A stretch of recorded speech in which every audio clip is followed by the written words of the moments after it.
2025, August 22nd through the 24th, in Elmhurst, Illinois. A weekend you won't want to miss, with special guests Cale Zeldin, Paul Vanderklay, Rod Hare, Elizabeth Oldfield, John Vervaeke, and Jonathan Pajot. Midwestuary 2025, the Fellowship of the Spirit. Stay tuned for more details. Visit us at midwestuary.com for ongoing updates.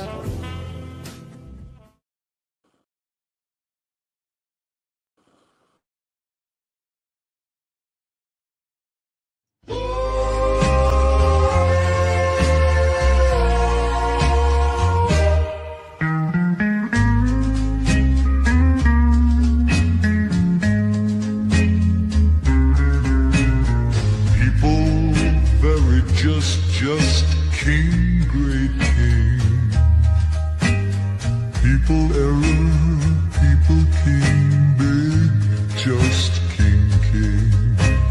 Happy, many down, many jack king from right. Just new king, big, great can new happy. Are not what they seem, the hours. People very just king, great king. People error, people king, big, just king, king. Happy, many down, many jack king from right. Just new king, big, great, can new, happy. The owls are not what they seem. The owls are not what they seem. The owls, very just king, great king. People error, people king, big, just king, king. King, happy, many down, many jack, king from right. Just new king, big, great, can new, happy. Owls are not what they seem, the owls.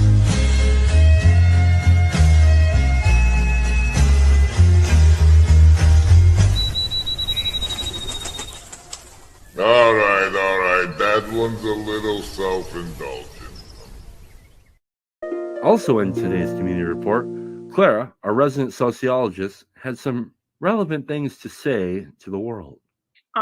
So this is my kitchen. You can even see that there is a fly trap behind me. That's something I would have removed if I had really thought about this, because that is disgusting. Right now I am roasting chicken to eat later today, and I feel like I need to justify that to myself and to the world, like literally to the world, because I'm live streaming. Can new happy though. Great can new happy, and I can rejoice about that. Rejoice, although this world will devastate you. And rejoice, although this world will penetrate you. And rejoice, although you will not survive. Rejoice, you'll never make it out alive. Excellent rehearsal, gentlemen. And rejoice, your hair, it smells like burning hair. Oh, rejoice, your nails all got chewed off. Oh, rejoice, and holy fuck, you're bleeding there. Oh, rejoice, you burn your whole beard off. Rejoice, despite the fact this world will hurt you. And rejoice despite the fact this world will kill you. And rejoice despite the fact this world will tear you to shreds. You're trying your best. Hey, I love that one. That's gorgeous. Thank you, brother. Who's that brother?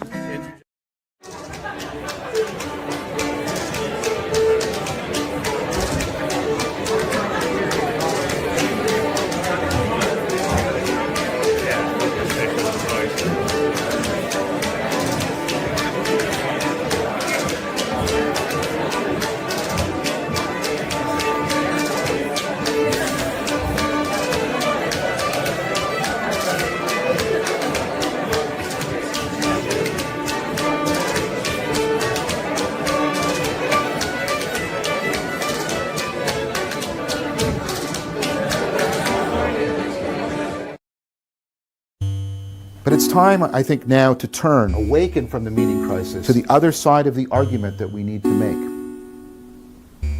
We need to turn now to not a historical analysis of the genealogy of the meaning crisis, but a cognitive scientific analysis of the machinery, the cognitive machinery of meaning making itself. Jesus starts to emphasize a new kind of love, agape. And this is not the love of consumption or cooperation, this is the love of creation. It's the love that God is demonstrating towards humanity in the way God is an ongoing creation.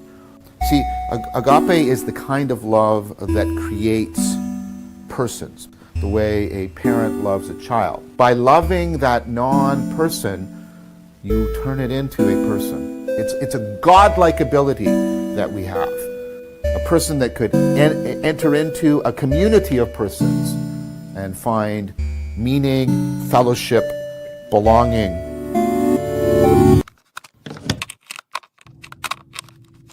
In that sense, that's where I see this little corner coming to meet this moment. Oh, that's a very, I hadn't thought about that. Because so just let me make sure I make, and sorry for interrupting, I just want to get it. Instead of the we being, it's like, no, this little corner is a nexus point of many different Christian groups and non-Christian groups. And that nexus point is perhaps the place we should look for as the thing that will rise to the response. Is that what I'm hearing you say? That's really good, Paul.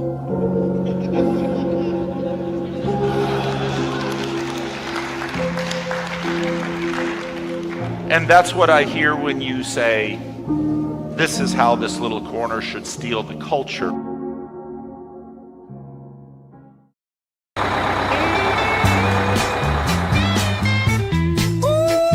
yeah. Can you feel it? That sweet, sweet revelation. The truth is served, take a sip.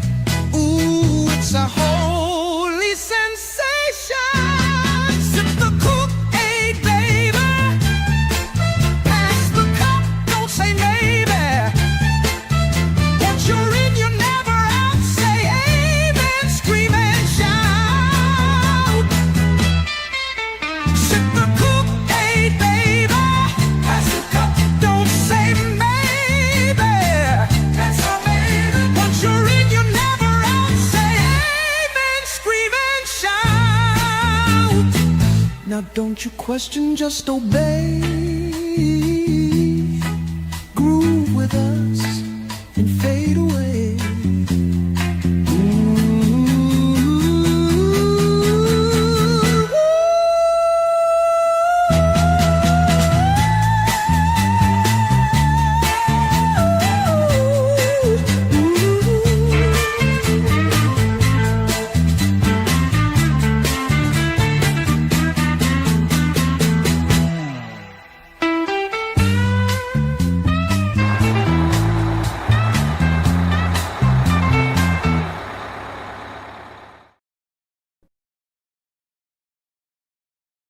This song is called Asynchronous Ontology for Dummies. Circles.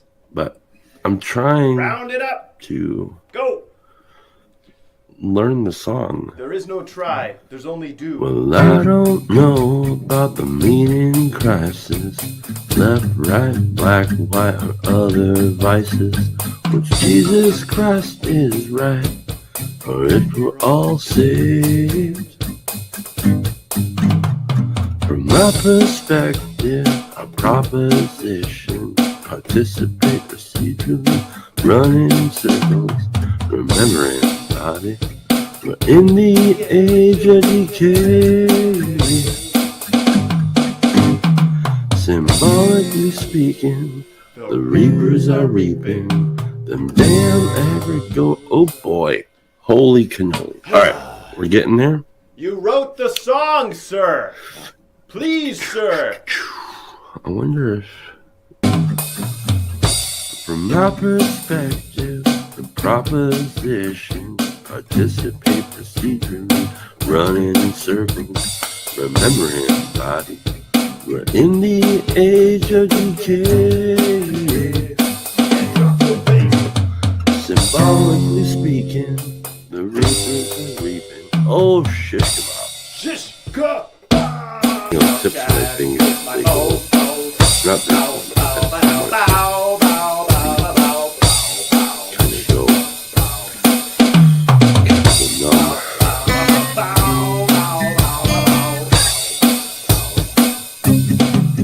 Here we go.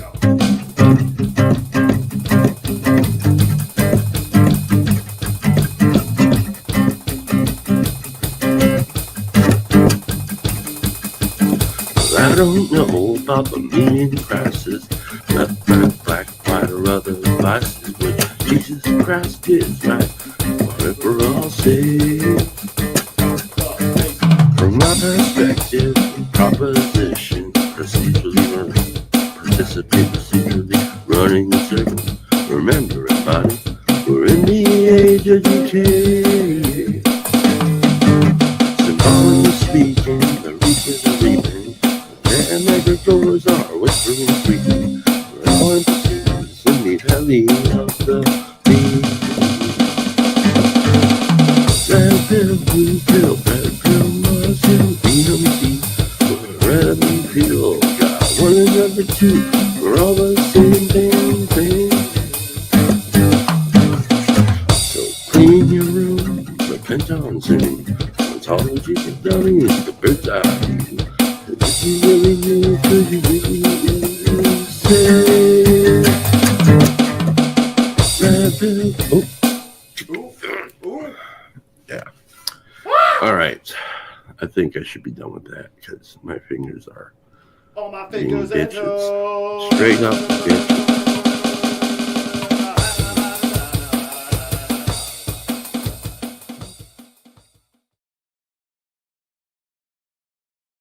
Well, good morning to all you Californians.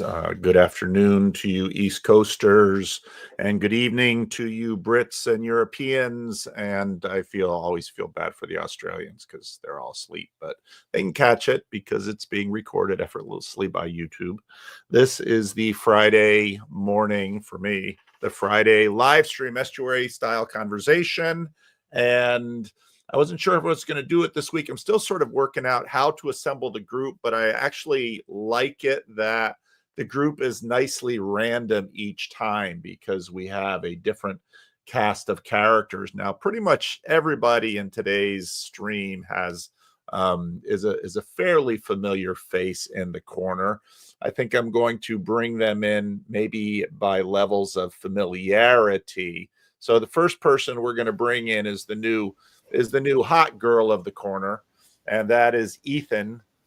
He's like, I'm not the new hot girl of the corner. Ethan, you are the new hot girl of the corner, but the thing is, you're only a hot girl just for a minute, and then another hot girl comes and takes your place. So it's a great thing to have for the moment, but many around here have been the hot girl, and sorry, you're just it. So you I love when you were on Christians, when you described how you were just trying to watch the live stream and you actually accidentally came into the room, and you opened with such a startling moment that yeah, you just sort of came in. You are muted, but for those of who haven't caught the Christian live stream, why don't you let us know a little bit about who you are, where you're living now, where you're going to be living soon, and why you're substacking, because I've been reading your Substack and really enjoying it. Okay, so I was born in like Wisconsin, kind of in between Milwaukee and Madison. My parents were very religious, took religion seriously, took following Jesus seriously. Both of their extended families are religious, and grew up in a non-denominational megachurch.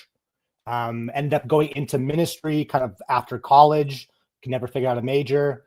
And then at 25 years of age, went into exile for 8 years. And then I'm about 1 month into returning to trust in God, and less than a month into stumbling into the TLC. My fiance is in traveling healthcare, so we're in the state of Washington for a couple more days. Monday, I drive up to Anchorage from Seattle area. We'll be in Anchorage for 3 months, and then mid-July we'll be back in Wisconsin for good, get married in September, and then buy a house, have kids, and that whole the next adventure, which is kind of more exciting than this stuff. Wow. Buy a house, have kids. Awesome. Congratulations. Well, thank you for volunteering for this and coming on today for the Friday Estuary conversation. I'm going to bring Matt in. Matt seems to be living in his car, but Matt, are you living in your car? No, just working from it. Oh, okay. that is the new status. There is, for some reason, on where I live, right outside my doors where people who live in their car like to park their car, and it kind of actually I had to downsize. Actually, I had a car that I could at least like sleep in while keeping, and it died on my way to meet you in Battlegrounds. And I have not recovered since. Actually, it was like halfway there. I got the light that my alternator was going out, and I picked up a new one on the way there and realized that was not a fix in the church parking lot job. And so I hoped and prayed it would make it home, and it did not. So this is 2 crappy cars later, but it works. I just can't sleep in it. All right. A brief introduction, where you're living, what you're doing, how you found the TLC. I guess I found the TLC through the YouTube algo, and I guess I firmly became a member when I saw that you were coming to Battleground. I met you, took part in an estuary there, and got walloped into the Olympia estuary, and have been playing around there, slowly breaking the online fourth wall in the last couple of months. I currently live in Tacoma, Washington. Work up in Seattle a lot as a. How do I describe myself? I make balloon animals. That's my I like that. There they are. Yeah. No, I am 3 blocks away from Pike Place Market, where I'm going to go work as soon as I'm done here. All right. I think that is a great profession. Now the other 3 are all staples here. I'm going to bring Rod in next, because Rod doesn't have a channel of his own. Well, he does sort of have a channel of his own, but I don't know if you need a lot of introduction, Rod. How much introduction do you need, and give us that much? It's a dormant channel. I'm Rod. Also, don't live in my car. And I'm here to represent the Whitensville Connection. The Whitensville Connection. Ethan looks confused. So I reached out to Paul in January of 2018 because he mentioned Whitensville, Massachusetts, which is where my dad grew up and his mom grew up, and they were born in the same year. It's a small little town in Massachusetts. So I was like, well, that's just too random. And basically everything that's happened since. So I don't quite fit because I'm not a practicing Christian. I'm not a practicing religious person. But I pay very close attention, and I take the whole thing very seriously, and I've learned a lot from all you folks, and so it's been a great delight. All right, wonderful. Now I have to choose between these 2. What is their level of? I don't know, Byrne. I think you're next. Byrne. Byrne doesn't need much introduction. Well, there Although- are people I've discovered who I'm like someone they hear about, and then eventually they find me, but it's not like an immediate thing because I don't hang out in the space all the time. So. Yeah. So tell us, Byrne. I actually had someone call me on the telephone last week and say, I'm looking for Byrne Power, but I don't remember the name of his YouTube channel. Can you tell me the name of his YouTube channel? And I had a momentary spelling bee where I had to try to spell the anadromist. So it was a tough thing. So Byrne, Well, that's not your my only mission channel. is going a little better than I thought then. All right. We are teaching you strange words. Yeah, no, things are going well here. Saw a circus on Sunday. Matt, I think you would probably like that. Although I noticed none of the clowns had makeup on. And I know why, but I'm just saying. So there's new schools and stuff like that. There's a new philosophy, and I'm next door to that world, but there was apparently like the young generation of clowns really kind of upset the old guard a couple years back. I've heard stories. Well, it could be that they're the first generation to grow up with the idea that clowns are creepy. It's true. Right. Watch some of my videos. I cover the history quite well. Just got a book today on Joseph Grimaldi. Do you know that name? Yes, I do. Yeah, got Charles Dickens' biography of him. No, it's Charles Dickens rewriting his memoirs. That's what it is. It was from the middle of the 19th century. First guy to really go all in on the traditional clown, which up until recently was quite popular and important. But one of my favorite movie characters is now Art the Clown. And the last movie I saw with Art the Clown was so intense that I said to myself, I think that pretty much wraps it up for the traditional clown. All right. Well, I think, and I'm going to bring in maybe our most famousest. Wow. I don't know. Are you? He has written an 800-page book. That has to count for something. One person has finished it. One of my friends. So one person has read the whole thing and doesn't think I'm totally crazy. So. All right. I bought it at least. It's on my end table. Thank you. I appreciate that. Someday. So, Michael Sartori. Michael, how should we introduce you? Well, author, I guess, is at this point. That's the best tagline I've got going for me. Michael Sartori, author. Also, obviously, a plane aficionado, not the kind that goes in the sky, but the kind that's behind him. Works with his hands, does cabinetry, very prolific video maker. And even though any given Friday, I'm never quite sure what topic is going to colonize the group, this could have a very strong kayfabe element because it'll be super interesting. Yes. We've got a balloon animal maker. We've got an expert on one of my videos recently. A few of my videos have been talking about texture, and I get that from Byrne. I get a lot of stuff from Byrne, actually. So it's going to be very interesting. Now, at this time, most of you sort of know the way we construct the conversation. We use the Estuary protocol to construct the conversation, and we've just done the introductory round. The next round is we pitch an idea to the group. And we say, here's an idea, and it could be something intellectual, something contextual, something personal, something estuarial, but you try to colonize the group with an idea that you have, and you give it to the group and you set it on a virtual table. The next round, each of us points to an idea that someone else has pitched and say, ooh, that sort of caught me for this reason. And it's valid to sort of tie two or three and try and weave ideas together. That's a valid thing. But please don't say, I liked all the ideas the same, because that makes me crazy, because I sort of rank order then level of interest expressed from the group, and that's where we begin the conversation, and off we go, we hit play. So don't need a lot of introduction on Estuary, but Ethan, because you're sort of the fresh meat here, you get to pitch first. What would you like to pitch to the group? Okay, I want to make a super quick mini pitch to the chat and those out beyond. I would love to see like a documentary on kayfabe from the TLC, because the last like week I have watched so many videos and seen this one topic like grow across different people's channels, and that has like helped me understand and find my own language for what kayfabe is. But for pitch for the Estuary, I'm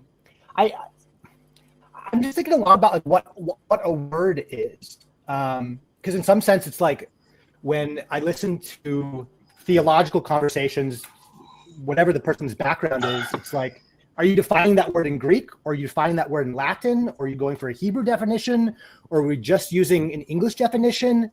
And there's been a few times recently where I've listened to something in the TLC from like 2 years ago. Somebody sends me, and I'm going, I feel like we're just operating on completely different definitions of words. And so there's no way that you can be able to like have the same conversation. But then when I get into like a definition and into like some kind of etymology, I'm like, what's behind a word? What is this thing that is transferring from language to language? I guess my current opinion is that it's like a picture. That in some sense, like the Lascaux caves were like paintings where people were like trying to match reality.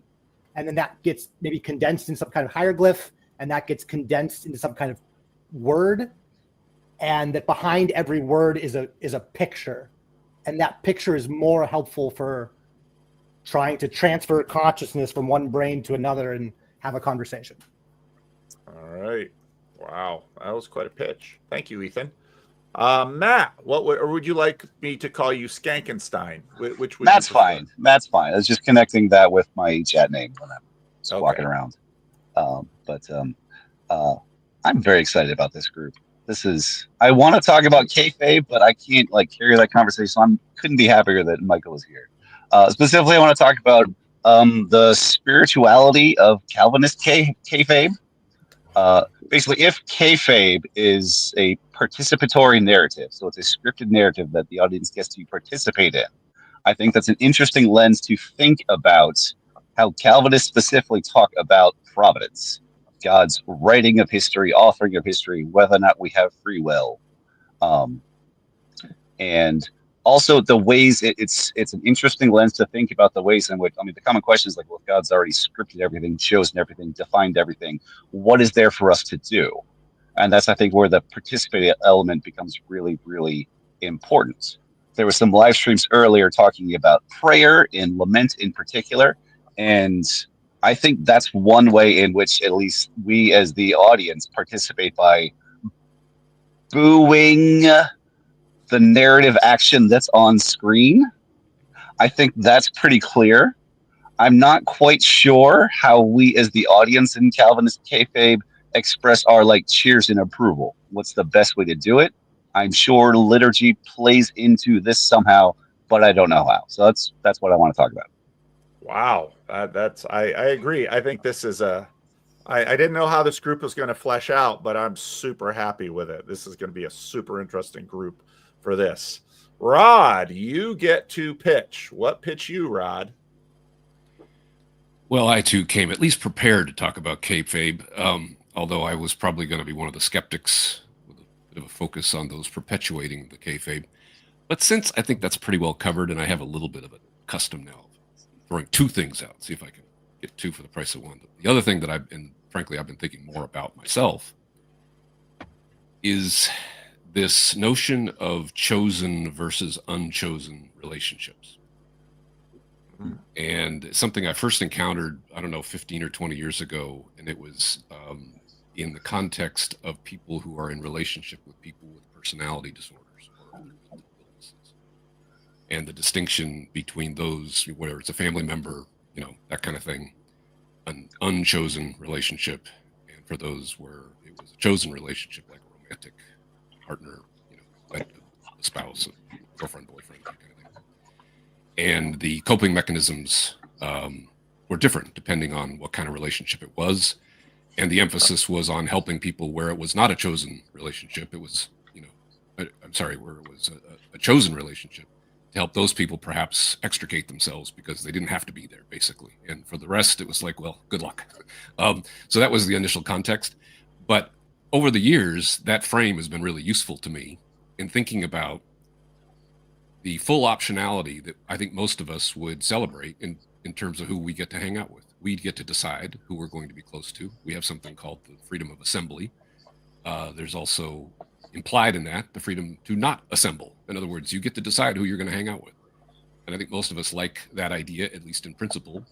But it's occurred to me lately, and this is kind of the new part of my thinking, is for essentially all of human history, every single one of your relationships would have been unchosen.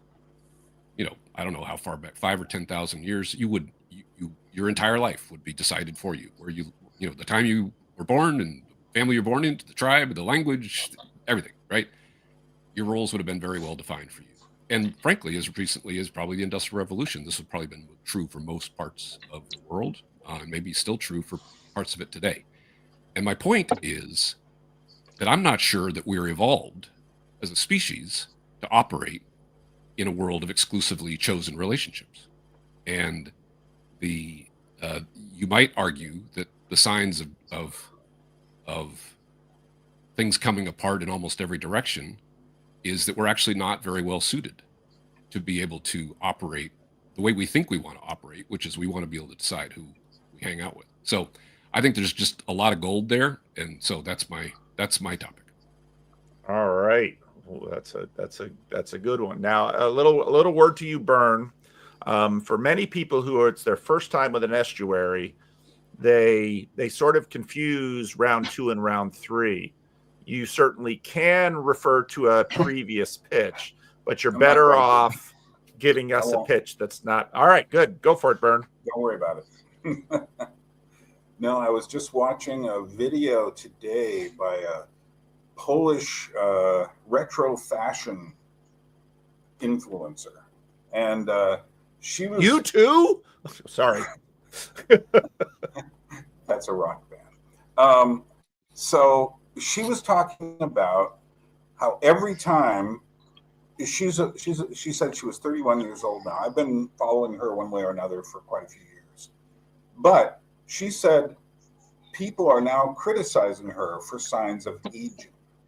And the point of her video was, she says, can I just age in peace?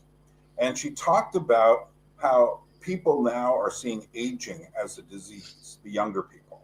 So that so many TikTok influencers and Instagrammers and whatnot are basically on this thing where it's like there's something wrong with you if you're aging. On top of that, I noticed a couple weeks back that Megyn Kelly was interviewing this guy. I don't remember his name, and that's probably for the best because I really didn't like what he was saying.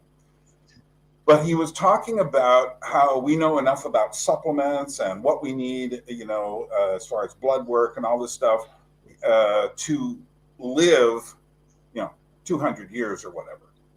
And I thought to myself, what is this thing that is happening to us? And I take it back. I've been thinking about this for many years. It's like our basic antipathy towards the effects of time.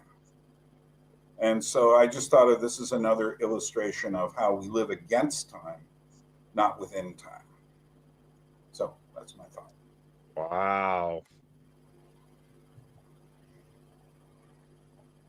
I write down these pitches because I have to remember them, especially in the process of the group. Michael Sartori, you get to pitch. What pitch you? Okay. Well, I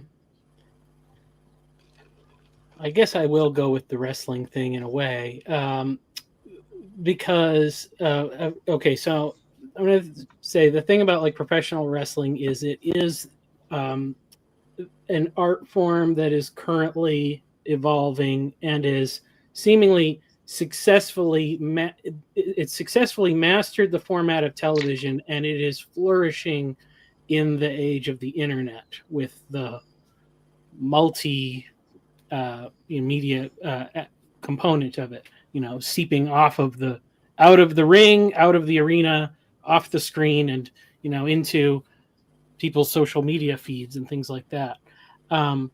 And I think so. One thing that I think is maybe worth considering about it is how it gives us a more vivid portrayal of something. Like with Ethan's question, talking about like the problem of defining words. Well, you don't have to define a word if you are talking about an event and with people involved in it, you know? So, like a written description of something that happens in a wrestling ring, that could be debated, like what happened. But when you see it, it's much more clear. Although there is the whole question of camera angles. And I think the other kind of thing that it helps think about, maybe perhaps with both Rod's thing and Byrne's, is the unchosenness of our relationships and times, because you know on this there is a freedom to craft a persona, there is a freedom to shape your identity, both in wrestling, and I would say just like on the age of the internet. But you're going to come up to constraints about how successful you are, and those are very much tied to things like the unchosen aspects of where you were born and who your parents are, and your progress in life through time. So the narrative aspect of it. So, so that's the idea. Why wrestling is like the greatest thing to explain life in the 21st century. Wow. I feel zero need to pitch because everyone got up on that mound, and those are some amazing pitches. So I will pass on this round. And now we get into the pointing round, where point to somebody else's idea and tell us why it grabbed you. Ethan, what pitch did you hear that most colonized you, and why? Rod's. Because it reminded me of so many of the things I've heard, like as a 33-year-old person. So of course all of us met, at least, listen to Andrew Huberman. And there's this idea that like we are living outside of our, I don't know, evolutionary destiny, or outside of our intended ecosystem. And so we get light in the morning like our ancestors used to, or we try to go beyond the bounds of social groups. So I know Rod was just talking about social groups, I think. But all the different ways that humans don't seem to be functioning like humans because of the technology we've built that blocks us from a natural environment. So Rod. All right. So Rod. Matt, what do you want to point to? This is difficult to choose. I really love how Rod's and Byrne's kind of really connect together, the unchosenness of two aspects of life, and how those have been very traumatic, or like how the culture recognizes and valorizes these unchosen things has been dramatically redefined in the last several years. I can see how that ties into discussions of kayfabe. So, yeah, the thing that most stood out to me when it comes to Rod talking about like chosen versus unchosen relationships is sort of the, for me, kind of like the ambiguity of what like if you're involved in the church, like a church relationship is. Because the one hand, it wants to make itself this, we're family, we're this unchosen bond. But at least in most of my experiences, those connections have been pretty tenuous. And in my current stage of life, I'm trying to figure out how to adequately maintain my chosen bonds when I live on the other side of the country from most of my siblings and my parents. So I'm trying to figure out how to be a good, responsible, active, like dutiful son and brother when circumstances make that really, really difficult. So yeah, got a lot to say about that. I have a lot to say about words if we shift to words with Ethan, but that's the big thing that grabbed me, was connecting that with Rod. All right. Wow. Rod, you've had 2 votes already, but you got to vote for someone else. Where are you going to point? Well, Matt kind of gave me an easy out, which is he kind of saw how Byrne and my kind of go together, and I was going to vote for Byrne. Aging. It occurred to me when some of the, we lost some rock stars young, right? Famously, Jimi Hendrix and Jim Morrison and so forth, Joni. And then we lost a few to like overdoses and, heart attacks and, people like Tom Petty and, right? But the real legends haven't died yet. And there's something, it occurred to me that when we lose Bob Dylan or we lose Bruce Springsteen or the Rolling Stones finally stop, that we're not ready for that in the West. We're not ready for our sort of the cultural icons of the 20th century to finally just expire. And so, the sort of inescapability of age and death, sort of blasted through that lens of culture, I think is something that will be quite profound. So I'm interested in Byrne's topic. All right. There you go, Byrne. You've got a vote. What do you want to point to, Byrne? Rod. I just thought we worked this out ahead of time. With mine, but it dovetailed with everyone's too, because so much of this is about presentation and about how we appear, as faces in this thing we're doing. And it's not just us, of course, it's everything and everybody. And so the kayfabe is the scripted presentation. So even me doing this is a scripted presentation in a sense. I have to set myself up before the camera. I have to, make sure I have something to drink. I have to, say to myself, what am I going to say a bit? But fortunately, we do have freedom. So, yeah. What does it mean to be a chosen personality? Michael, the downside of voting last or second to last is that I don't know if you're going to be able. You don't have enough pointing to shake the vote, but your words can shape the conversation. So, what do you want to point to? Well, then, because it's a lost cause, I will choose to point to Ethan's, because I think that is a big part of reconciling ourselves with the chosen and unchosen nature of our relationships. Is who do we feel like when we say words we mean the same thing, and what do we do with these people who somehow seem to understand something completely different when we use the same set of words to speak about something? So I'm sure we can work that in at some point a little bit. All right.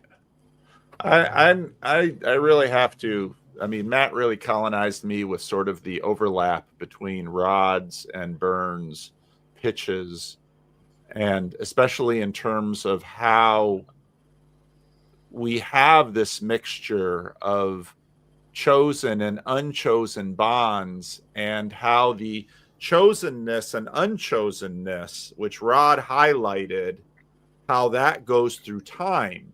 Because Rod, of course, has been part of the marriage crisis conversation. We really have to get our 2 other partners back on the channel again soon. But this, and then when Matt talked about too, as does Rod. I mean, Rod and I both have families, on both sides of the continent now, and many people in California, there's a reason they called it flyover country, because you're always flying back and forth to get back to your family on the East Coast, and this dynamic, but then also but boy, Calvinist kayfabe, that of course grabbed me pretty hard, because I do get annoyed when people sort of reduce what they know of Calvinism down to sort of a determinism, and I understand that, but most of what Calvin wrote and did about didn't touch on that. What Calvin was a synthesizer of a lot of those Protestant reformational themes, and he was a second generation reformer, so he basically took a lot of themes and took the rough edges off it. And the one thing that Calvin sort of turned the volume up on was double predestination, which of course has, but that then gets into, again, this chosen and unchosenness. And when you look at the 5 points of Calvinism, one of my favorite points of Calvinism is actually the last one in Tulip, which is perseverance of the saints, which very much has a lot to do with a lot of those issues that Rod is talking about chosen versus unchosen. And so, boy, you guys have put a lot of rich things on the table, and I don't think Ethan's pitch can really be ignored either. Here I've gone and done what I've told all of you not to do. But Ethan's pitch, to what degree we've got words. In one way to describe the Protestant Reformation is words versus pictures as faithful consciousness conveyors. And one of the things that has happened, especially when television came on and movies and now the internet, in which image manipulation goes supernova, I think, the kayfabe observations are really important in that. I think Michael is correct in that right now there's a lot of conversations about, even if you listen to someone like Ethan Klein or Ezra Klein, the Democrats were sort of the winners of mass media television, sort of curated, controlled, gate-kept messaging, but sort of the new Republicans have gone on, and Donald Trump goes on Joe Rogan without a care in the world. He is in his element talking to Joe, whereas Kamala Harris, she didn't want to go on Joe Rogan because there was no script. And who knows, if you're sitting with that guy for 2-3 hours, who knows what he's going to pull out of you and what you're going to say that's going to violate the corporate script. So bang, have at it, boys and girls. All boys, all beards, but there we are. Let me throw one wrestling question since you brought up politics. Is it true there was a wrestler called Kamala or Kamala? Is that true? Yeah. Yeah. Do we know who that wrestler endorsed this past election? No. It's a wonder why she lost. We're off to a great start. Let's go. Did I died, win again? He died in 2020. That's why. Okay. Yeah, Rod, you won. You won, Rod. I think I might retire after this. I've got. I have my track record is way. It's disproportionate. The odds are against me. If I keep at it, I should go out on. This is why we don't let women in, because women, in my experience, women always win the pitch. They really do. In real life estuaries where there's a lot more women, they win the pitch. I'm not sure. Anyway, go Rod. Paul. Yeah. Well. Okay. So the reason this is so salient to me is because I realized. So I married a woman from the South, and I spent most of my life on one coast or the other. Grew up in California. All my relatives were from New England, and then. Too long a story to tell, but I end up meeting a woman, and we live in Nashville, and we decided that I could kind of live anywhere, and she kind of needed to be here, so I'm here. And I never really spent a lot of time in the South until I met a woman.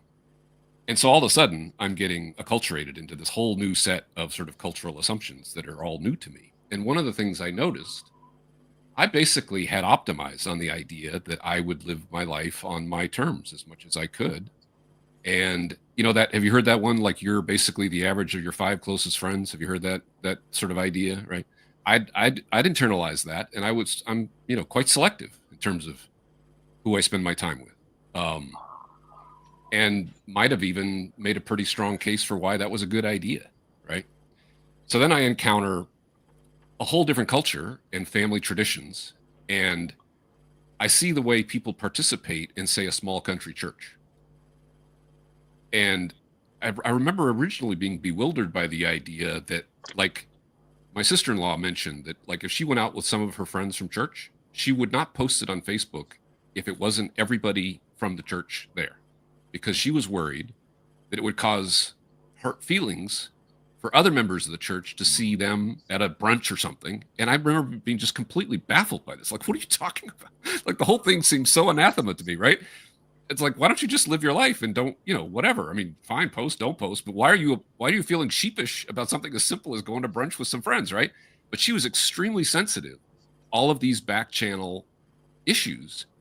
And I started to realize that, well, if you all go to the same church, you live in the same village, you don't really get the option to say, well, I like that person better than I want to hang out with them and not them, right?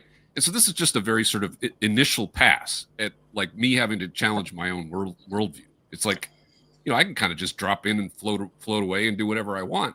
But there is a way in which that leaves me disconnected from a lot of other context, right? And so, of course, that got me thinking about a lot of things. But that's the context is, and then what I mentioned in my little pitch is that the new part is, wait a minute. If you ask the average person on the street, would you like to be able to choose every single one of your close relationships? Most people would probably default immediately to, of course you would, right? Chosen family, you hear that term, right? But actually, all of our history would have been the exact opposite. We'd have no choice, right? And so, like, I'm thinking of our social norms, our customs, our cultures, our laws, our, before our sort of legal system, our common law, how much of that evolved out of basically being stuck with each other, and all of the sort of rights and obligations and all of the assumptions and all the subtleties that would have come into, here you are, you've emerged on the planet, and get to work, basically, right? So anyway, that's the context. That's why I thought it might be, because of course that applies to, I immediately thought of a church and the cohesion of a church. I'm sure, Paul, you could speak to this. You could tell many stories, right? And then of course participating in rituals. And so I could even see how we could connect to this, to the whole kayfabe conversation. So that's the setup for why I thought it would be worth talking about. Marriage, of course, is sort of Rod and Byrne's together, because in our culture, marriage is a chosen relationship. Through most of human history, your parents choose your spouse. And subtly, even in a Calvinist way, perhaps providentially, your parents are going to send you to this school and put you among this group of people. And so you think you're choosing your spouse, but your parents, sent you into this community and had a pretty good idea who you were going to choose. And so then in marriage, you say, well, American marriage, we say, I chose you till death do us part. So you take the selection, the time-based selection, out of the equation, which very much gets into the aging, which now there's a new movie, I haven't seen it, with Demi Moore that has to do exactly with that now, isn't there, Byrne? Yeah, The Substance. It's a very interesting horror film that deals precisely with aging. And Demi Moore herself is, in a sense, a victim of the process that she was talking about, because she was a very popular, box office draw in the 90s in particular, late 80s, 90s. And then nobody would touch her for years. And this French woman, Coralie Fargia, decides to make this very intense movie, dealing a lot with these aging issues from a woman's perspective, which I think is more the way it often falls out. But I think men are more and more under a pressure to, work out at the gym, to, take your, I am often wondering whether the supplements aren't the right wing's version of transhumanism. Yeah, don't tell Chris Williams. Ponder that. I feel like the interview you were talking about with Megyn Kelly, I'm guessing it was with Brian Johnson, the Silicon Valley vampire. He is an absolute transhumanist. Like, he's conversing with demons. Yeah, and what got me about that was that Megyn Kelly wasn't pushing back on him the way I would have, which would have been quite intensely. Like, why? And they showed pictures of him actually regressing in his looks But of course, a lot of the comments underneath is just like he's becoming a woman. His skin is really soft, and, but that is a choice.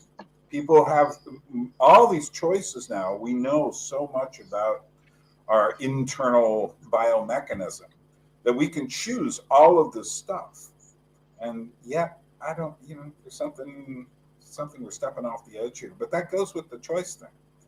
It's like we choose. I was just thinking, there's a big difference between friends, certain kinds of friends, family, and community. Unfortunately, a lot of people don't have a community, but if you're in a small church, you do. And in Alaska, I had a community. Interestingly enough, I don't keep in touch with the people in Alaska that much because when there is that kind of community, there isn't that really intense friendship for the most part that I found in New York City, where it's much more embattled. And so you feel like, we're together in all of this. But when I went back to Alaska last year, suddenly everyone's like, Byrne, it's good to see you. And suddenly I was part of the community again because I was technically there. And although the funniest one was one guy said, hey, Byrne, I hear you're going to be moving soon. I've been gone for 6 years. They really missed you. But that's Alaska. Well, so I haven't had a chance because I don't think my wife's terribly interested in it, but there's a Vince McMahon documentary on Netflix right now. And when I was in high school, I watched wrestling on the New York Metropolitan TV. And what was really interesting is, on the Vince McMahon thing, you'll see early footage of wrestling as it was, let's say, in the late 1970s. And if you look at the men, they look like sort of classic strong men. They're big, they got enough human fat on them that they sort of got big dad bods. And when I was watching that, I thought, oh yeah, that's what wrestling used to be like. And when you look at wrestling now, I mean, there's been a transhumanism that has sort of gone through wrestling, where now they look like Marvel Cinematic Universe people. And as you said, Byrne, it's not just the supplements, of course. They have to get roided up and the costumes. And of course, the women in wrestling are obviously altered. And so then you have all of this, and then you have the presentation, the theatricality of community. And of course, if you look at Vince McMahon's early life, he was raised by his mom, didn't hardly know his dad, stepdad beat the crap out of him. He, then went looking for his father. I mean, these are deep themes in the corner, just, ping, grim grizz. So much going on there on these issues. Well, one of the things about this topic is it is a little bit hard to talk about because it's under everything, right? And I'm not like, imagine, I guess I should make clear to the extent I have my position on this, which is I don't think there's any way back, right? Like, we're not going to suddenly revoke your right to decide who you're going to, be close to. It's more like if you don't have, and Paul, I've riffed on this before, but I've said something like we are permanently marked by the principle of non-coercion. There's sort of no way back, right? And so if, of course, I theorize anyway, this is why you're seeing so much sort of shunning and shaming and canceling. It's an attempt to reign some kind of control over everyone who's offending you in one way or another, whoever's not in your tribe or whatever. It's an attempt to police these boundaries and get people back in line, basically, right? But the human spirit just really rejects that, right? And so if there's fruit here in terms of like a generative conversation, it would be something more like, what is the world, if you accept that as a premise, which is we're basically evolved for unchosen relationships, but we're now living in a world where we're kind of free agents and we pretty much have to kind of make it worth the other person's while as best we can, or they can just opt out, right? Then it seems like, if there is a redemptive idea there, it might something like return the importance of virtue, of actually earning your reputation. I was riffing in the comments about your kayfabe thing yesterday, Paul, and I was saying, like if the mall Santa lights up a cigarette on his way back to the car, and the little girl sees him smoking a cigarette, did he do her wrong in some way? And I think all of us might feel like, hey, buddy, like at least wait till you get to your car or you get out of uniform before you light up a cigarette, because that girl really looks up to you, right? In other words, there would be some expectation of virtue beyond just getting paid for the gig to sit for a couple hours and listen to kids tell you what they want for Christmas. Like you're actually representing their hopes and dreams there. So how about you take it a little more seriously, right? So it could be that the fact that nobody's owed anything means that we all have to raise our game, basically. We have to become more worthy of relationship in order to get the relationships that we seek and need. I mean, that's a lot, but that's at least a potentially redemptive idea. Well, go ahead.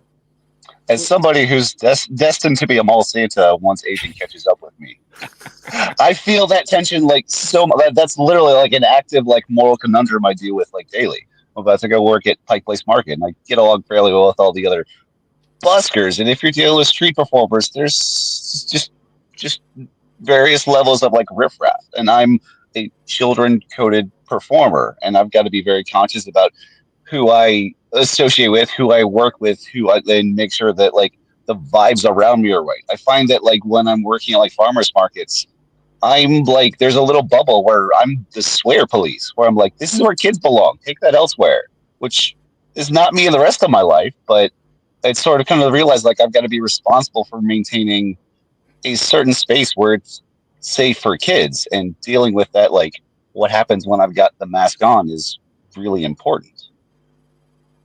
Well, and so many of these issues for me come into play in terms of church. Church was a function of a community. So, in sort of this idealistic little town, you have the church at the center with the spire, that whole picture, and the pastor is integrated in the town.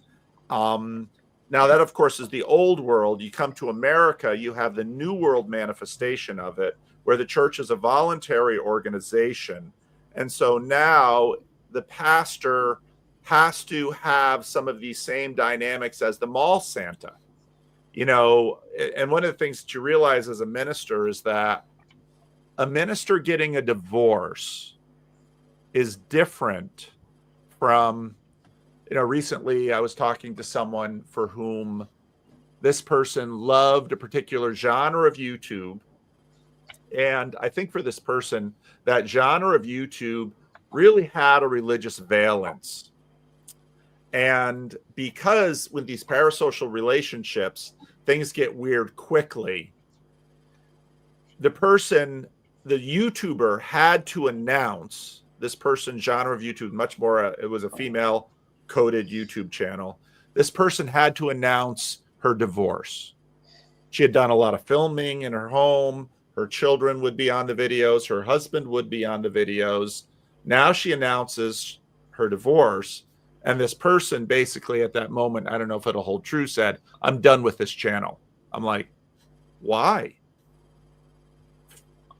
What? Because it's all right there, because there's a violation of something that happens with divorce that all of these issues sort of run into.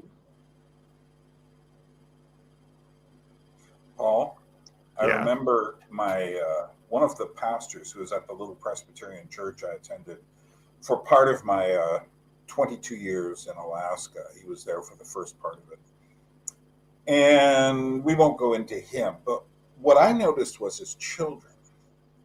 And it's the pastor's kids dilemma, the PK dilemma. It's that they are actually on the other side of the curtain.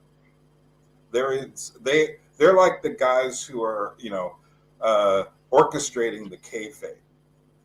And they see behind, which is why so many pastors' kids have such problems, because they're on the other side of the curtain. Then they go out on a Sunday or Wednesday evening or whatever, And now they've got to be the good little children who don't see the strange stuff that mom and dad are arguing about or doing behind the curtains. And so I think that. I think in a way, we've all got a curtain now. And that really affects us. Rod, I disagree with you. I think there is a way back. Well, can this is Go ahead. too uncanny. Before you hold on to that, because an hour ago, I was on the phone with Paul, our mutual friend, Ken. Mm-hmm. And I was telling him I was going to be on with you. And I was thinking about, this is stuff I'm thinking about. And so this very topic, pastors' kids, I'm like, there's a thing, right? It's in that world, PK means something, because I've picked up on that, you guys talking about it, right? It's like an actual thing. And I'm thinking of the people that I know who are in the business, so to speak, people who work in churches or who are sort of privy to how the sausage is made. And it's sad how many of them, if not all the ones I know, kind of talk out of the side of their mouth about it. Like that there's a kind of cynicism there that you would not expect if you were in the business of being a moral authority, right? Like you would expect them to be shining like a beacon of joy and hope and the love of God and all good things, right? And there is something, and that's why in my comment yesterday I focused on those whose job it is to perpetuate the kayfabe, not so much the player on the stage, not so much the fan in the stands, the people who know the most and whose job it is to keep the whole thing going are playing a very, very important role that is extremely complicated. And of course, that's the reason why when the Catholic Church fails the way it does, when we learn it was just an open secret, that it isn't just the horror of the crime. It's in a sense you can say, well, it was the cover up, but it's even more than that. There's a kind of complicity. You have held yourself out as something, and then you just completely betrayed that. And so that's the mall Santa not recognizing the importance of being Santa, right? Well, and the Catholic Church tried to sort of get around it, because if your clergy is celibate, and actually celibate, you don't have those. But we also have the it's for a while. It's so interesting whether or not this is going to change in terms of the politician's wife, when the politician, of course, has the affair and the wife has to stand on stage. Is that going to go away in our culture? I mean, we had the governor of New York sort of have the first girlfriend, and there was a comment about Skyline, poor Skyline Fever. I've been noting his comments. I think they're good comments. MK. So I've done both. I am a PK. I'm a PK's PK, and I never really felt those kinds of issues because my father was just my father, and he was the same person everywhere. There was no show at Northside, not much of one. Some of that perhaps I could, but I don't. But MKs sometimes they have a more difficult thing because they come back. I've seen MKs come back to North America, and they just don't know who they are. We have a name. We have third culture kids, and to a degree, I was one of those too. But again, all of these issues are just all there, and they really do a number on people. And I love what you said, Rod, or Byrne, because in a sense now, people, I don't know if it's true or not, the most popular thing that kids want to become is a YouTuber. Well, welcome to the ministry. Mm-hmm. Says the pastor behind the screen. So on the Thursday night Bible study with David Busuttil on Jacob's channel, we're going through David's life, and we just went from Bathsheba to now his kingdom's being usurped by Absalom. And one of the things that Absalom does to show that he's the king now, he's the man, is he seizes David's concubines and shows who's the boss now, the way that a lion would. And on one hand, we can look back at that and be like, oh, that's really barbaric, this weird sense that like your right to rule is connected to your sexual potency and virility. But the sense of like sacral kingship, I think that's the thing that's still active in the question of like If a pastor gets divorced, that's different from others. Well, yeah, to a certain extent, like the health of the relationship of the leader is some sense like the health of the kingdom, whether you like it or not. And as somebody whose life has been completely upended by a pastor wilding out, it's unbelievable how destructive your individual actions could be. I mean, one of the things I could say is like, oh, that's just him doing something over there. That's fine. But the kind of relational enmeshment that gives the pastor the power to do his actual work is also the thing that's like that when he's virtuous, it's wonderful. Health is transmitted to the rest of the community. When he is vicious, that gets transmitted out to the community, and the damage is incredible. But also, we got to get Michael and Ethan in here. Yeah, well, also as a PK, I can kind of say, so this is something I made a little clip from my conversation with Guy. I'll release it probably after this or whatever. But talking about the change from when, basically, when the secrets were not going to be able to be contained anymore. Because once it was primarily when it was a television show, and everybody was watching the same television show, that aspect of it, you could control that narrative. And then you just have to worry about like these particular things about like what's somebody do when they meet the fans at the airport. And that's why even they had the kind of like, they took the kayfabe protocol so seriously because, and there was like one guy got in trouble with it, basically because it's like, you're in public, you need to represent the company, which means be a good guy, or this is mostly for the baby face. The heel, the guy who plays the bad guy on screen, he's most often is going to be nicer in real life. But the worry is that Hulk Hogan or something, snaps at somebody at the airport and whatever. He was really good at that. He didn't do it, but but once it gets to the point where the secrets are going to be leaked out, it's like, well, then you have to decide how you're going to address these things. And, so I can say like being a PK so I was a PK, and then one of my best friends growing up, his dad was the pastor at the church down the street. And we had really different experiences. His dad's church was a lot bigger. And a lot of it was not even things his dad did. Their family was really tight, but there was a lot of this perception put on them by like the people in the congregation.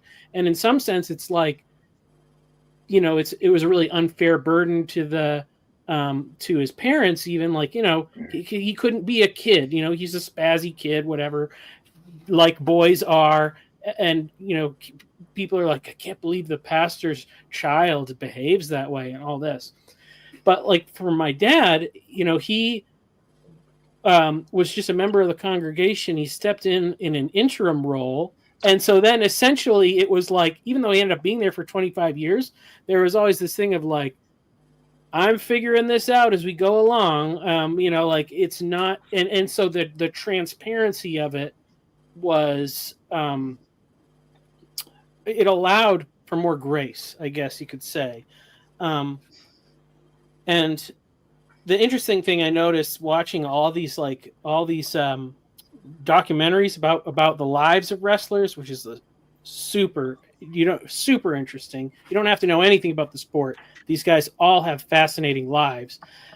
But basically, any of them that are successful, part of the reason is because they negotiated the unchosen aspects of their personality and their circumstance and things like that.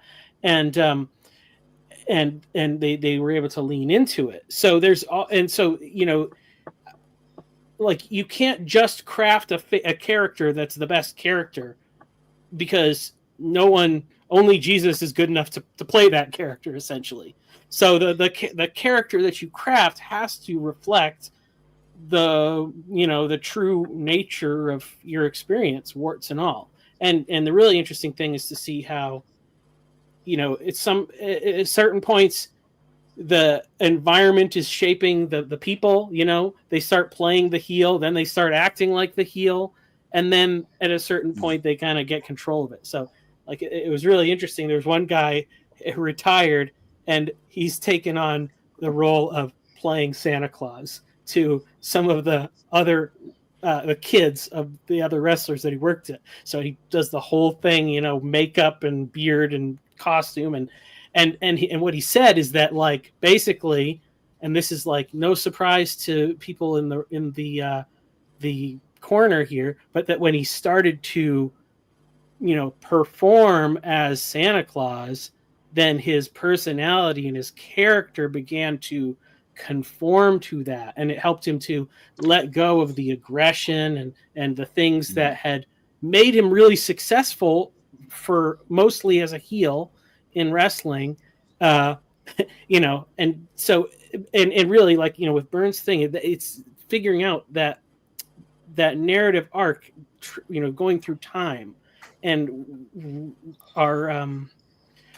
our focus on like just being like the image of the thing instead of like the story, it traps people, because we don't know, because suddenly you wake up one day and you're old, and then what are you going to, you know, you are no longer, you aren't who you are, and you don't know what to do about it. And that happens in many ways to many degrees. Yeah, you know, earlier when Rod and Byrne were talking, I had that feeling of like, did the two of you watch like the film of my life? And because like my experience in church was when I was in 5th grade, my parents began attending a church. It was right up a freeway, and it was beginning to grow. And so the gymnasium became the auditorium, and they were building a bigger auditorium because they needed more room.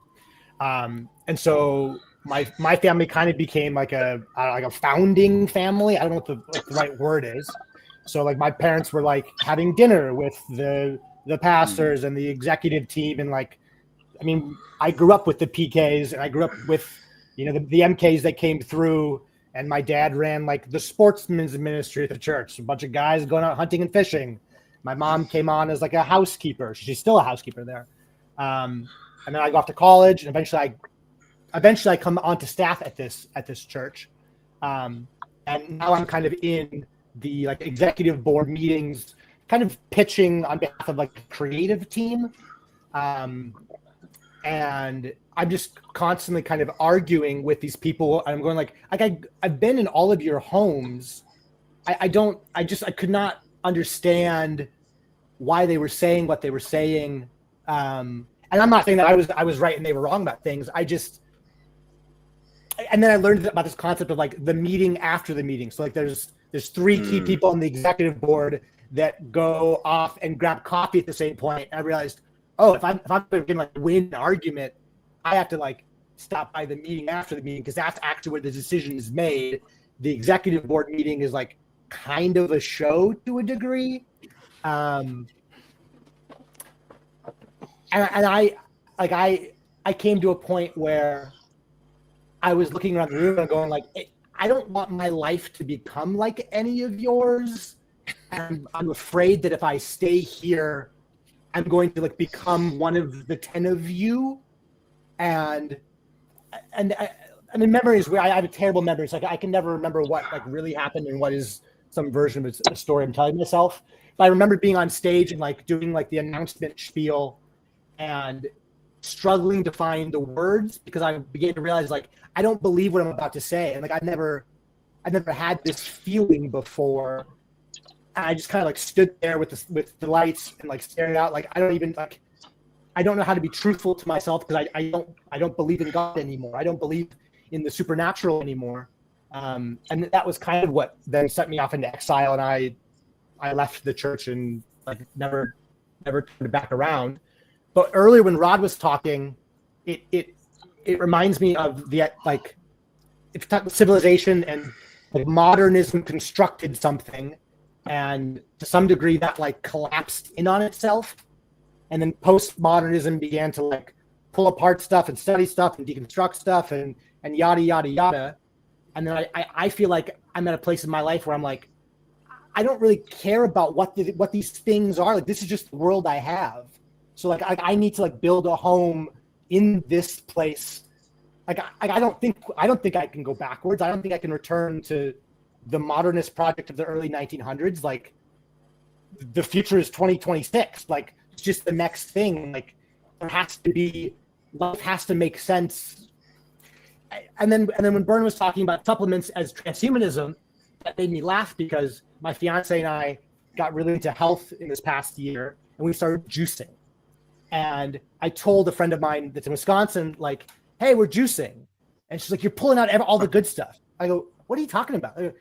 The fruit you're juicing like has fiber built into it. So when you juice it, the stuff that all that pulp is the fiber, and that fiber balances the whatever the kind of sugar that's in fruit is, balances that. And so when you pull the thing apart, you're getting some stuff that's good, but you're missing the good stuff, the other good stuff, and these two good things together are actually the thing you need. And so you can't pull everything apart. Like just eat as much fruit and vegetables as you can. Like it's really not that complicated. It's actually quite simple. And I'm going like, it is kind of like I just eat an apple. I don't need to like do anything to it. Now I never did steroids. My dad tells stories of doing steroids in the Navy. We were all thinking that. Whoa, Ethan's juicy. Wow. Well, and Ethan, I loved your story. If not everybody has seen your story on Christian Baxter, I love that part where you're working in this mega church and you're basically going into people's homes with video equipment and kind of doing randos conversations to get their story.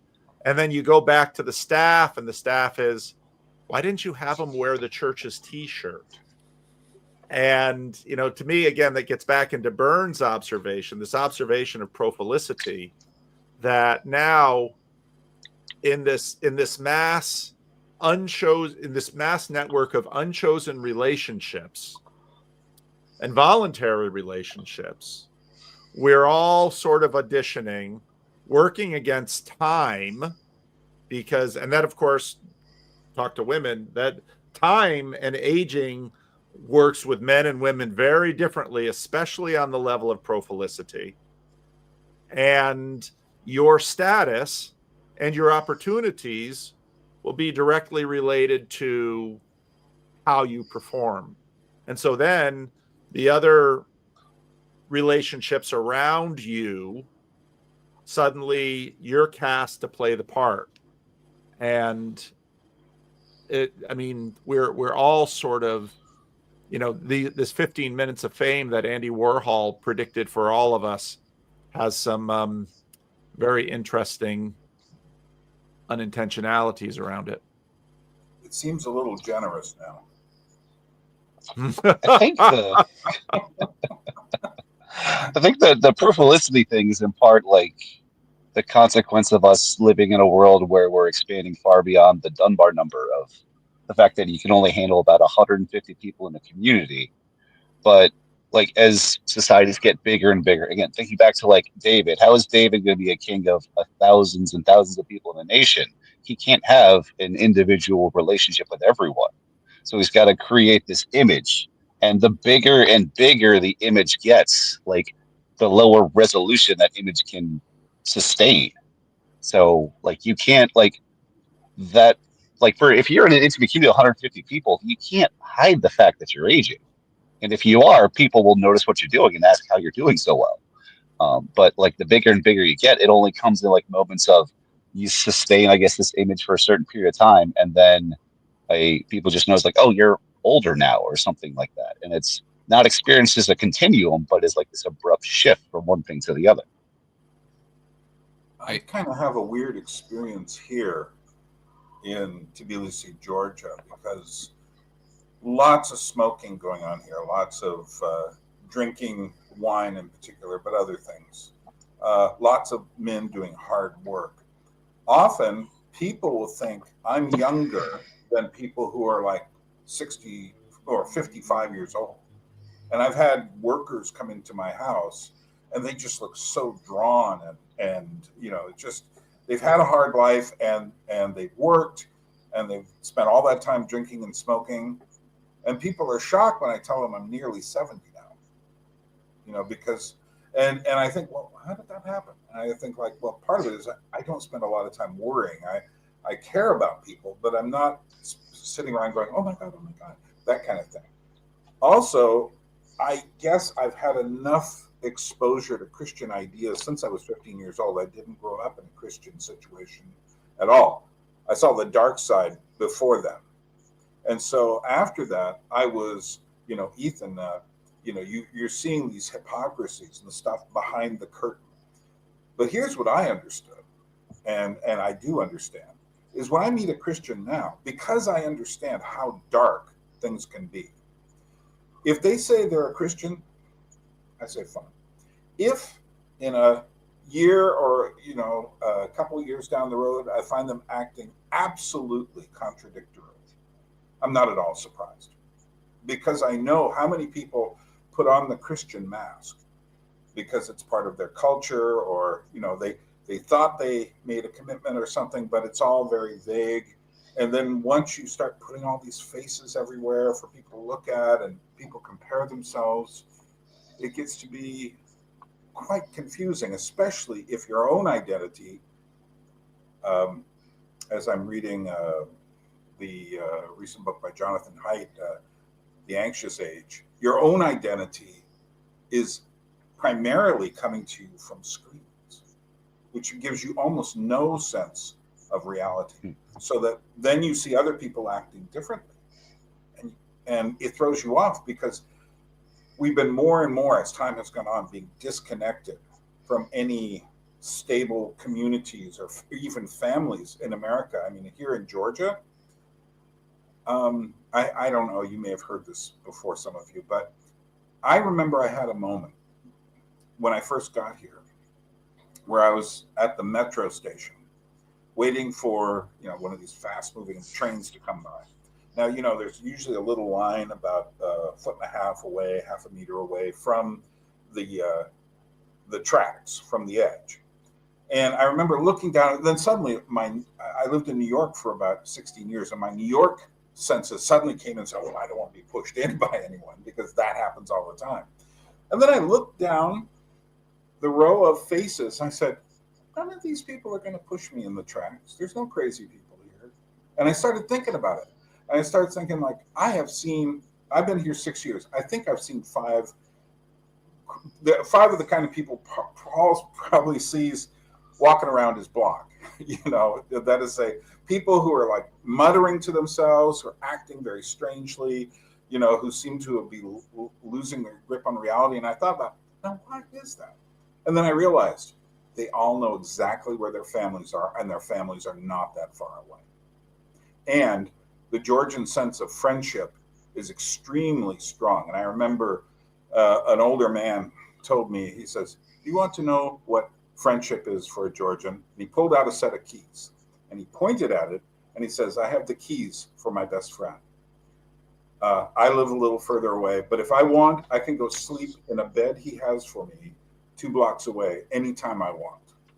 And then he put it away, and I said, like, yeah, don't try that in America in that kind of just show up kind of way. But it makes me think. I think that's one of the reasons I'm here, is to learn about some of those things. Can I play with something? I mentioned that little mall Santa smoking on the way to the parking lot, and we all kind of, I did it. I fell into like, well, maybe you shouldn't do that, right? And we all sort of just immediately understood what I was getting at, right? It's maybe not a good influence, blah, blah, blah. But if you're wearing the suit, you're in uniform. Well, what if today's youth sees Santa smoking a cigarette, says, Santa's a badass? In other words, what if it's exactly the opposite, where he doesn't have to pretend that he doesn't smoke, he actually does, and that makes him cooler? I'll tell you a quick story. It's not something I talk a lot about here, but I'm involved with a nonprofit, and we build recording studios for youth around the country. And we had for the purpose of this story, I will omit the name of the artist, but all of you will know who this person is, with the possible exception of Pastor Paul. He did an appearance and came and it was a big deal, and took selfies and signed autographs and listened to the kids' music. And he shows up drinking a beer. And as a matter of fact, he was only going to be there for like 20 minutes, but because it was going so well and so long, he says like, "Hey, I'll stick around if you guys can give me another beer." So he's sitting there having a beer, basically F-bombing through every, there was barely a sentence that didn't have one in it, right? And again, he's like one of the top 5 artists in the world right now. I mean, it's a very big deal, right? And the kids are just worshiping this guy. They're absolutely soaking it up, right? And then he's out in the parking lot, and he's taking pictures, and he's smoking a cigarette, right? And I'm thinking, okay, so I obviously need to update my priors, right? Because this is obviously a beautiful experience. There's just love flowing everywhere. They're sharing their music, and talent is off the charts, and he's having this amazing experience, and he's just being himself, right? And so there might be something to that, right? Like that if you know, being a pastor or being a pastor's kid, and you're being forced to maintain something that may not be entirely authentic, right? You're being forced to perpetuate some kind of facade. Well, that's what sets up the trap, right? So I'm going to invert my little story and say, Santa, yeah, he smokes, you know, and maybe we're living in a world where we don't want to make him feel like he can't be his authentic self. This is just mostly a provocation, but it's worth considering. Can I? Sure. Would you be offended if I one-upped your provocation a little bit? Please. So this is probably like 5-10 years back. I was working in my kind of up-and-coming mega church in the area. I was working in the children's ministry. It was Easter Sunday. We had like 2 or 3 services, and we had this like dramatic sort of like there's like 4 or 5 different stations of like walking the kids through the stations of the cross. One of those was the triumphal entry, and because I'm tall, big beard, and I had like shoulder length hair at the time, I was cast to play Jesus. And so I was dressed as Jesus the entire like Easter Sunday morning.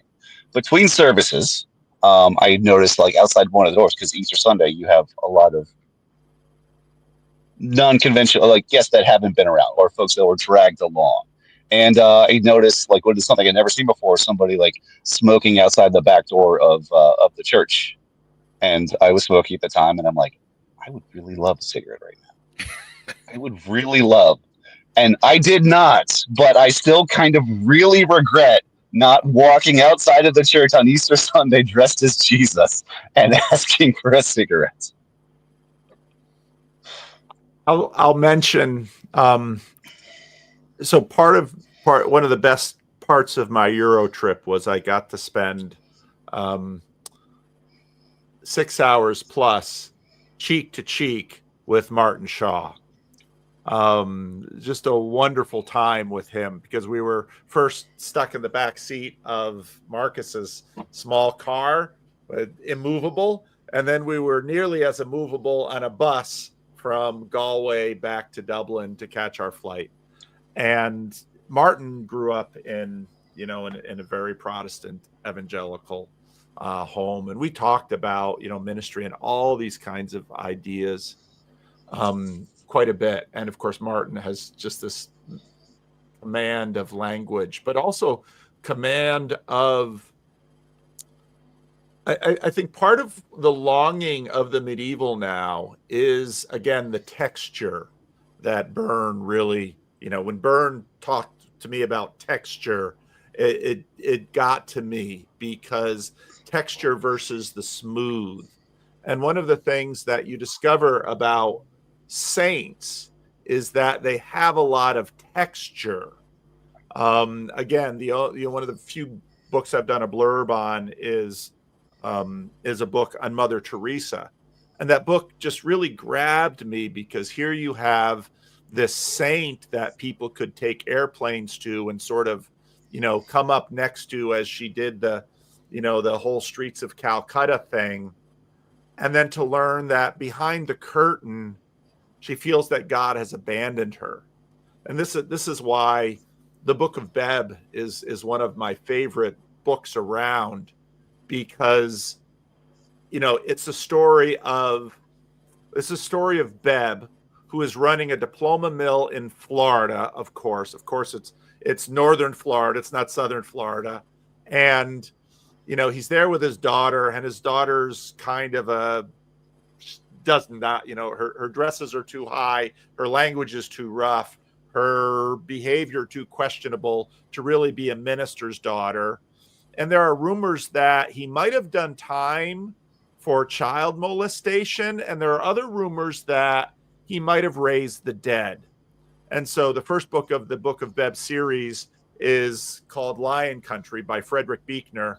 And it's about a New York reporter who's trying to get his feet on the ground. And so he's looking for a big story to break. And he's heard rumors of this guy in Florida. And so he goes down to Florida to do an expose to reveal the heinous nature of Beb to the world. That here's this guy, and is he a child molester? He's running a diploma mill. Look at his daughter, and the whole story is about, and in fact, all the Beb books are about, we can't quite decide if Beb is a fraud or if Beb is, in the words of Steve Martin in the movie Leap of Faith, if he's the genuine article. And I think there's something so completely Christian about that. That is part of the reason that Jesus continues to both inspire us and trouble us. Because again, when you read the Gospels, Jesus had exactly that problem. I mean, is he casting out demons because he's really in charge of the demons? Or he certainly can't be the Son of God because look at who he hangs out with and look at what he allows. I mean, that's Jesus. And so Buechner sort of brings that in now and says, is he a child molester? Did he raise the dead? I'm going to go do an expose. And then, of course, the story is about what happens to that reporter. But you can never get your handle on Beb in those books. Is he a saint or should he be locked up?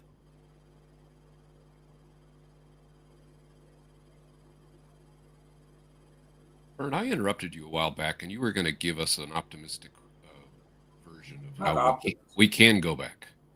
I don't. I'm not an optimistic person. I'm very realistic, and I've seen a lot of darkness in my life. But having said that, I often tell people here in Georgia, I will tell them, back in America, I'm just considered so dark. But here, all of you are much darker than I am, because none of them believe in a. There's a certain way in which the society holds you down, and there's this idea that I found in many post-communist countries is that just something's difficult and they'll just throw their hands up and say, "What can you do?" Whereas I, even being as dark and American as I am, I'm always saying, but wait a minute, here's an idea we haven't tried yet. So, no, I was actually thinking what you were saying relates in some way to Owen Barfield's idea of final participation. And for you, Ethan, what Barfield means by this is he doesn't mean at the last days everything will, but what he means is through the course of what he calls participation, which is when people saw, divinity in everything. The trees and the idols and all this stuff. But then we went through the modernist phase, which basically turned everything, all matter into an idol that was devoid of anything mysterious or numinous or spiritual. And he says, but final participation for him was when we choose to do what used to be people used to just simply do them. For instance, music is a good case in point. People used to just simply sing together. And you still find people, sometimes in my courtyard here, I'll hear a group of men singing these beautiful Georgian songs. I know exactly what they're doing. They're having this ritual meal called the supra. They've never stopped doing this. Most Georgians will say, when we stop doing that, we'll cease being Georgians. And that's one of the reasons I'm here, is to understand this sort of thing. But meanwhile, back in postmodern America,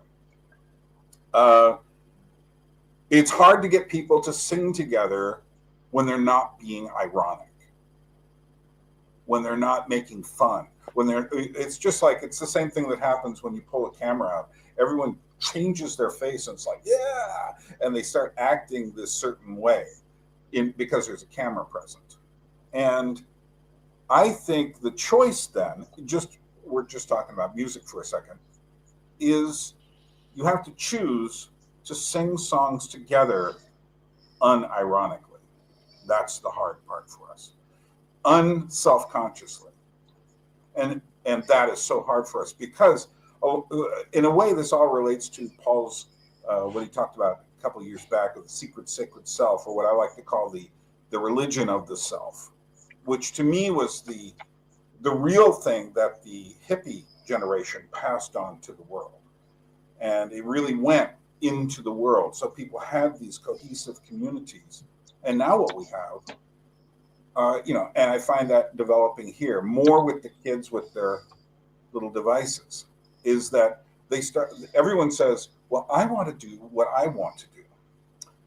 But one of the people whose creative output I have been very inspired by in my life is the late great Orthodox Russian filmmaker Andrei Tarkovsky. And he said, the artist is a servant. And there's something really suspicious about all of this discussion of self-expression. And because, and you can look at his films and you'll never see anybody else's films like that. But the whole point of him making the art was to point to the stuff and to point to God and to point to history and to point to the beauty of the images of nature and to say, do you see this? I'm showing this to you. Do you see this? I am a servant before God trying to show you something. Do you see it? And that was his way of getting out of the self-expression dilemma. Didn't make his work any less unique, but it made it more something. I mean, that's the answer to the question, is that we have to get beyond our self-consciousness, the idea of always being looked at, and we have to simply, when I do creative things, I'm never thinking about myself. I'm thinking about, okay, am I communicating this clearly? Can someone else understand it? And that's how I see the road out. I mean, there's a lot more to say than that, but I don't want to hog up the rest of the time. I want to let others talk, but I'll just insert this. You talking about singing unironically hits me very hard. Unlike maybe a lot of you, I'm not a churchgoer, so I don't have that regular experience. And once in a while, maybe Christmas Eve, sing along to Silent Night. I know the bass line. I like doing that, right? Mm-hmm. And I hope I'm not revealing more than I want to, but I have a hard time doing that without crying. And it's a weird, mm-hmm. like it opens a switch in my brain, and I don't even see it coming. And I'm not a terribly emotional person, but there's something about it that is so moving that it's too much. So just to kind of reinforce the point you're making. Yeah. Well, Christmas is, to the degree that it hasn't been so completely commercialized and blasphemized by our strange world we've created, still contains elements of that original sense of, in the Christian sense of participation. And so if someone's singing those old songs, you can still find that thing. And my feeling is strengthen the things that remain. Find the things in our world that are still good. Hold on to them. Like I say, one of the reasons I'm here in Georgia is to observe how they do things. I'm also here to share what I have to share, but I want to know what I'm missing because I grew up in America. Yeah, I have comments to say about singing and also just kind of like communal bonding, but I want to make sure we leave some space for Michael and Ethan if they've got something to jump in with. But well, I was thinking, kind of go back to Matt's original point about the Calvinist kayfabe and stuff, and that's the struggle that everybody bumps up about with the deterministic nature of things, and it's really I always thought it's not really that's like why you either do or don't have control of something in your life, and you can't, whether you do or not, you really can't. You don't have control over that. But so like when I read the Bible, you have the book. If your Bible has the book of Revelation in it, then you're kind of admitting some level of determinacy to any form of Christianity. If you're hoping that happy stuff in the last couple chapters is going to take place, and I think it is going to take place, and then that more or less gives us the opportunity to say, well, what are we going to do about it? And are we going to do our part to go along with the program, whether that's cheering in the stands or, working towards making those things more visible, more easily understood. And the only other option is like in the parable of, the prodigal son, it's that older brother. He just doesn't want to go in. That's like everything that's happening is happening in that space, in that tent. And you can either come in and enjoy it. You can come in and maybe be grumpy about it. If you think about like the wrestling match, there's some people cheering, there's some people booing, but they're all more involved than the person that's standing outside refusing to go in. And I think that it's the fear of failure, the fear of not knowing what to do, whatever, you just got to get in there and try something, do something. And if you make a mistake, that's not the end of it. One of these things that John Vervaeke's been talking about, we've mentioned quite a few times recently, is about the importance of like credibility. And that's really what determines, like, that's the whole thing that determines, like, is somebody going to grow up believing in God or not believing in God? It depends on what the credible people in their life believe. And it's specifically in these credibility enhancing displays, which is somebody going through the actions faithfully, consistently, that don't necessarily make sense to the person observing them. And I think one of the problems with like why so many people deconstruct is that they thought, or the Christianity that they had portrayed to them was that it's about living a life of moral perfection, and then they see behind the scenes that people don't live that way. But really, in the Christian message, this is something I came to realize, that what the credibility enhancing display is. It's in 1 John, where it says, if you say you have no sin, you're deceiving yourself. But if you confess your sin, he is faithful and will forgive you. And so, like, it's not trying to be the perfect person. It's being honest about the reality, and still striving for, to do better, to get up again. But like, that is, that's the thing that makes it real, and that's like, it's that costly thing. That's what I think maybe is, that's the thing. Are we removed from our relationships, or because we don't want to contradict the profile that we're crafting or whatever? It's a delicate balance there, but it's a return to sincerity, and that means honesty about, our shortcomings and our success, and there are good things in life. Yeah, I'm thinking about Matt right now, and like Matt's in front of a camera and he has balloon structures in the back of his car, and it's like, did Matt design that? Does Matt want me to know that he has balloons? Is it like, or is that just Matt's authentic life? Did Matt just turn on the camera and Matt's about to go busk? I'm going, well, I could like deconstruct that. I could also, like, I'm in Port Orchard. I could hop on a ferry, go across the Sound, and come find you at Pike's Place and encounter you and be like, oh, like that smooth profile. Now I see the texture. It's like I'm I'm wondering about if any profile can have texture. Like, is it possible for a digital profile to have texture? I'm also thinking about Byrne, and you talk about cameras, and I'm going like, I mean, I just expect to be on camera all the time. Like, I'm in the public, and I expect there to be a camera on the corner of the street, in a stoplight, in a store. Somebody's filming behind me, walking past me. There's a drone above me. Like, I mean, I don't even know where the camera is anymore, but I'm expecting to live in a world full of cameras. And then I think that kind of like living in that world is just, that's the world I'm in. That does kind of change me, because now earlier when I was at church and I would come on stage, I was absolutely trying to present a version of myself that was holier than thou. And in some sense, I was modeling that after, the older generation that was mentoring me and teaching me.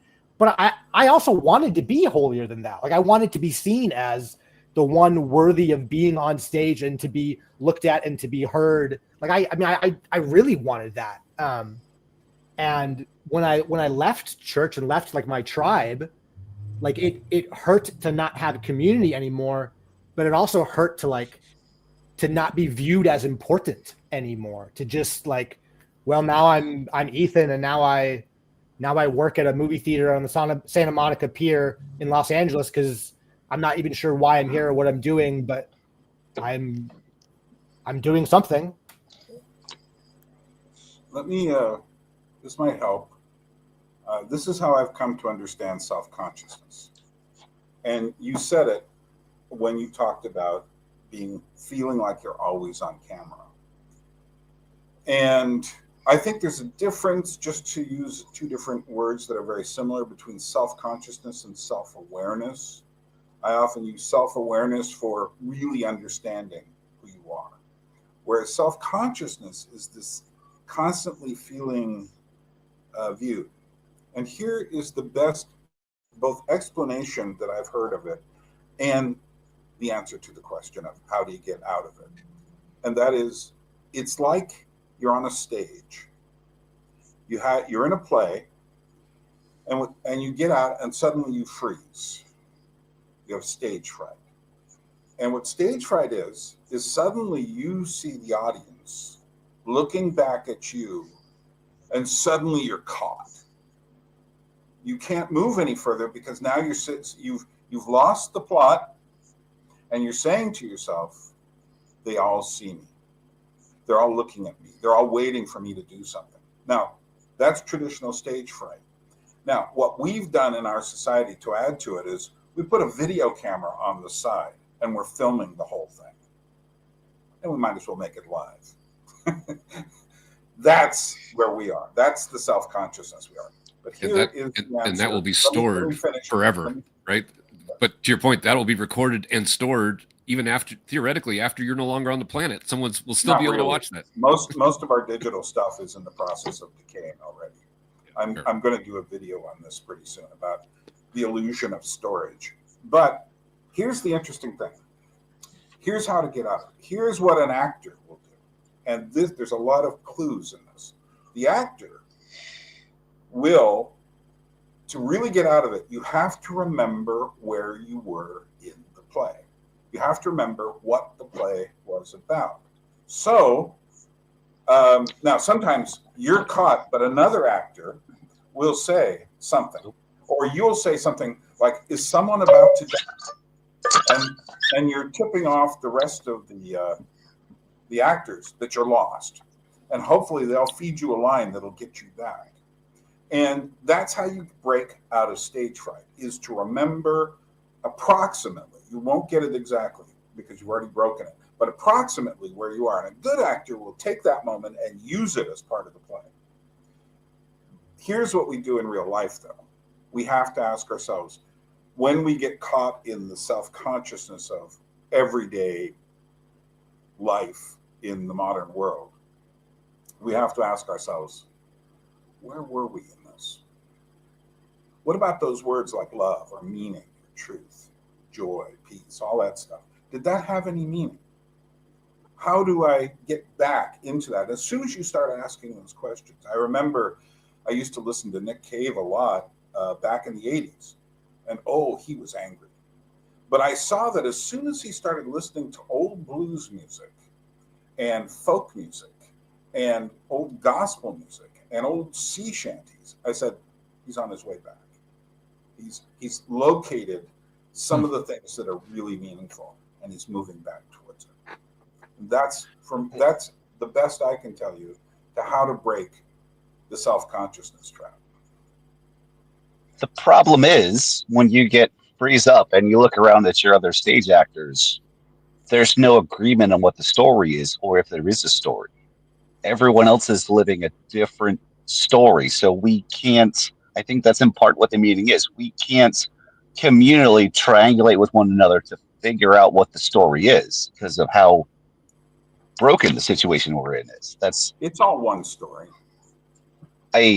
Sure, but if everyone else on the ground has a radically different interpretation of the story, I mean, as a good Christian, I affirm there is one story ultimately, but there's one story now.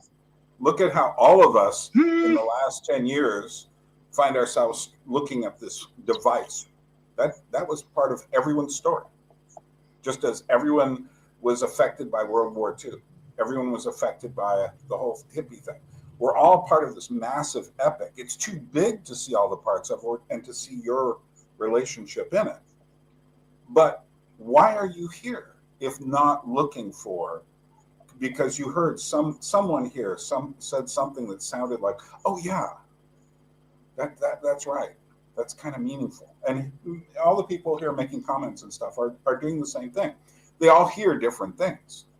Some person will hear meaning, another person will hear truth, another person will hear love. The things that really matter, time, words, all of these things. And hopefully not be the kayfabe person.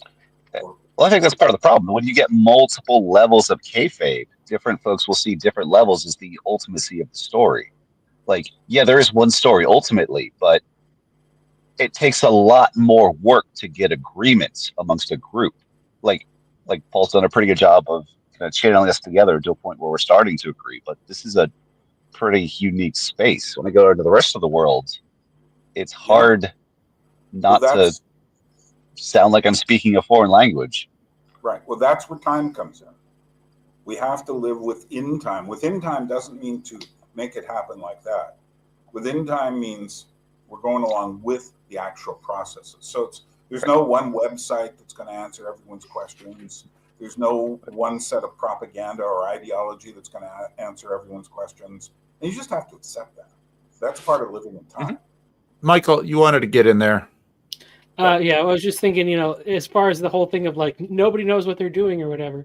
So, sometimes if you'll be in this experience, you'll have this experience maybe after a church service, people are just standing around, there's nothing happening or whatever. And then if there's something that's supposed to be happening, this is what I've seen. One person, if a woman does it, it really works. But so if a woman starts stacking chairs, then everybody else, the other people are like, oh, it's time to stack the chairs up now. And like, so that's the thing. Like, you just be the person that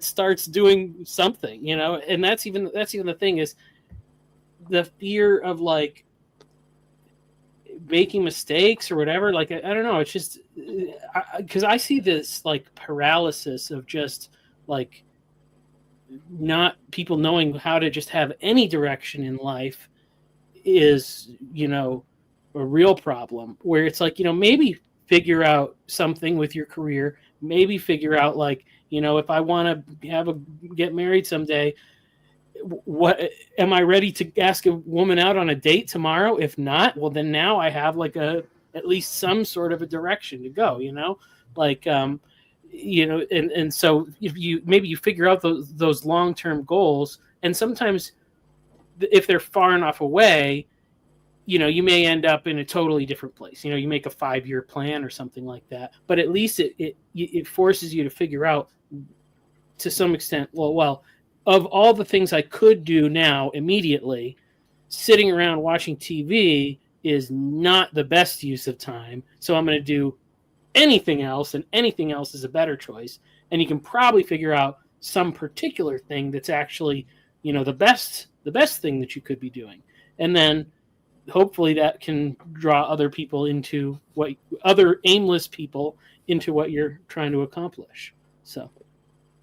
All right, we're gonna have our unofficial summary round, which John Van Donk hates because it's not the official protocol.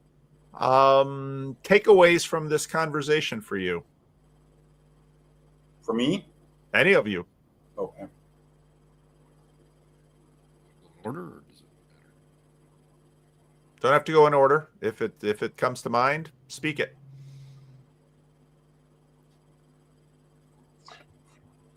Not sure it's so much a takeaway, but let's go ahead. No, you go. Okay. More like, I guess, as instead of a takeaway, one more thing to add as far as talk specifically about Rod's the chosen versus unchosen communities and how to build like a stronger community. I kept kind of like going back to and trying to figure out a spot to share. Like, one of the moments where I found like community and friendship was able to like flourish and build really, really rapidly is the couple times I've gone on backpacking trips. And I'm trying to figure out like, why is it that those are things that supercharge friendships? Like the amount of growth that happens in a weekend, like might take years to do just hanging out after church or stuff like that. And one of the things that, I guess my intuition is we're voluntarily, as a group of people, putting ourselves into a place where we are required to depend on one another. It's not optional. And not only that, but like it does, when somebody's forgotten a crucial piece of gear or something like that, or somebody forgot an extra pair of socks and they stepped in the creek, people are freely offering socks, freely sharing food. It's like we're reverting to, hunter-gatherer mode. And just that, regardless of whether we talk about anything particularly deep or not, just that forced mutual dependence for a short amount of time, I think is one of the keys to creating the kind of bonds we want to see in our communities. And it doesn't necessarily have to have been always out in the woods, but it's one of those forced contact with reality, forced exposure to limits. I think that's part of the way back. I'll take a crack at this. I'm pretty sure I'll be chewing on this for a long time. Paul knows there are sort of recurring themes to the stuff that I think I talk about. But something like commitment is the antidote to this atomization, this isolation. In the marriage crisis context, I would continuously raise the provocation as to what is it if anybody can leave at any time for any reason, and you really don't even have a claim. You don't even really have anything to complain about. If she says, "Well, I'm not in love anymore," that's a good enough reason to leave you legally, right? Your friends might be mad for you, and so what is it if anybody can leave at any time? And so something like, it's probably unrealistic to think that legally binding commitments is the answer, but something more like reciprocal, mutually reinforcing commitments might be at least a starting point, where you are overtly communicating the importance of the commitments that you're making to the people in your life, right? And obviously it's going to take different context depending on the relationship, right? But overtly signaling that, foregrounding that, and requesting commitments and offering commitments, right? And essentially a kind of reciprocity, a kind of negotiation. And I'm right out at the edge of even what I'm trying to say here, but I do sense that there's a deep longing, a deep hunger for things, as I said in my little comment yesterday, give me something to believe in, something I can rely on, something that feels sturdy, that I could put all my weight on, right? And so in a sense, we're all suffering from the same malaise, which is that, we're all kind of free agents and we can only basically have the relationships that we can negotiate for. So creating norms around offering and requesting commitments in the relationship, in your important relationships, I think is maybe a starting point. Yeah, I mean, I love that, Rod. I feel like, yeah. I mean, as simple as it is, like Michael's last statement was like, do something. I'm like, yeah, that's my takeaway is like, do something. Then earlier, Michael was talking about like aim at something and then do something. Yeah, the aiming, the doing, what you're saying about the commit to some kind of relationship where you're going to offer part of yourself to, like, yeah.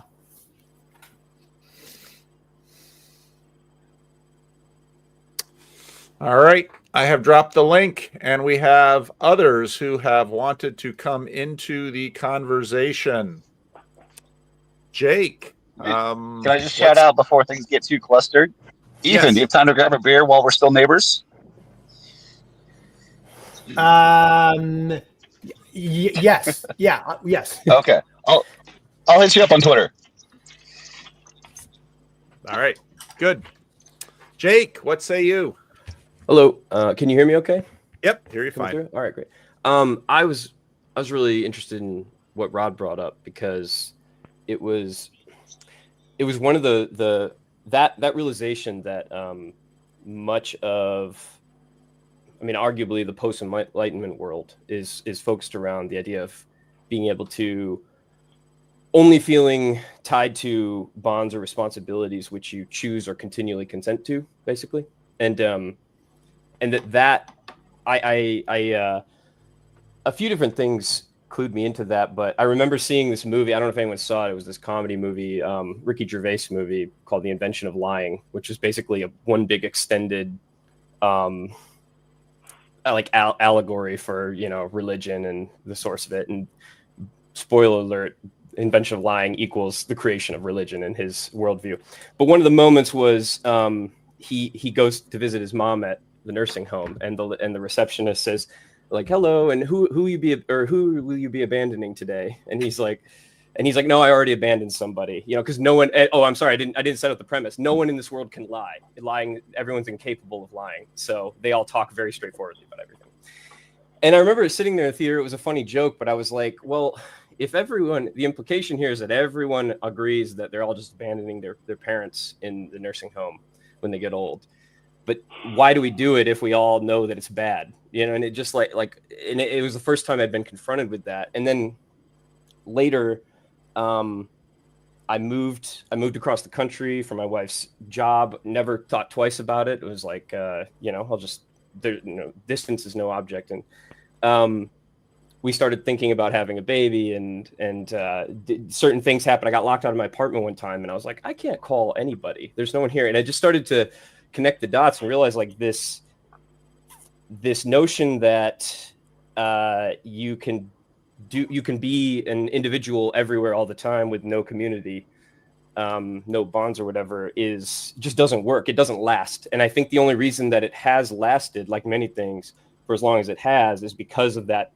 We're running on the fumes of a previous era, of many previous eras where people were highly disciplined, virtuous in like the, you know, classic sense, had these bonds, and that technology, there were certain limits to the real world that kept people from doing that. And so thinking about things like, wow, I personally, like, my gut instinct to taking care of my ailing parents in my home is like, that's a huge responsibility and burden, you know. But the more I thought about it, I'm like, and it's not like it's easy for anybody to do that. Not anyone can do that, and in the current situation. But it started me down this road that has led me to think about all this stuff differently. I think it's a really fundamental question. And I also just want to add, I'm a little hesitant to bring anything political into this, but I think that the new kind of right that is sort of has entered the mainstream recently, but like is distinct from the like what we think of as the classic kind of conservative Republican right or whatever, and the post-liberal kind of space are really like the only people who are talking about that and who realize that thing, and that there are flaws with the liberalism from their point of view. And arguably the left has always talked about that in a way, but they're always focused on the economics of it, and they really ignore the social element of it, I think, like in terms of the way that morality can be, you know, like morals and binding social institutions like the family and things like that keep us in check there. Sorry, that was pretty long-winded, but that was on my mind. Thank you, Jake. Mm-hmm. Nice to meet you, Jake. John Van Dam. Uh-oh, I might be in trouble. John, what have I done wrong? Not in any trouble? No. What First do of you all, I have want to to. say? First of all, I want to say that I've followed every second of this conversation from the beginning to the end. I am super impressed.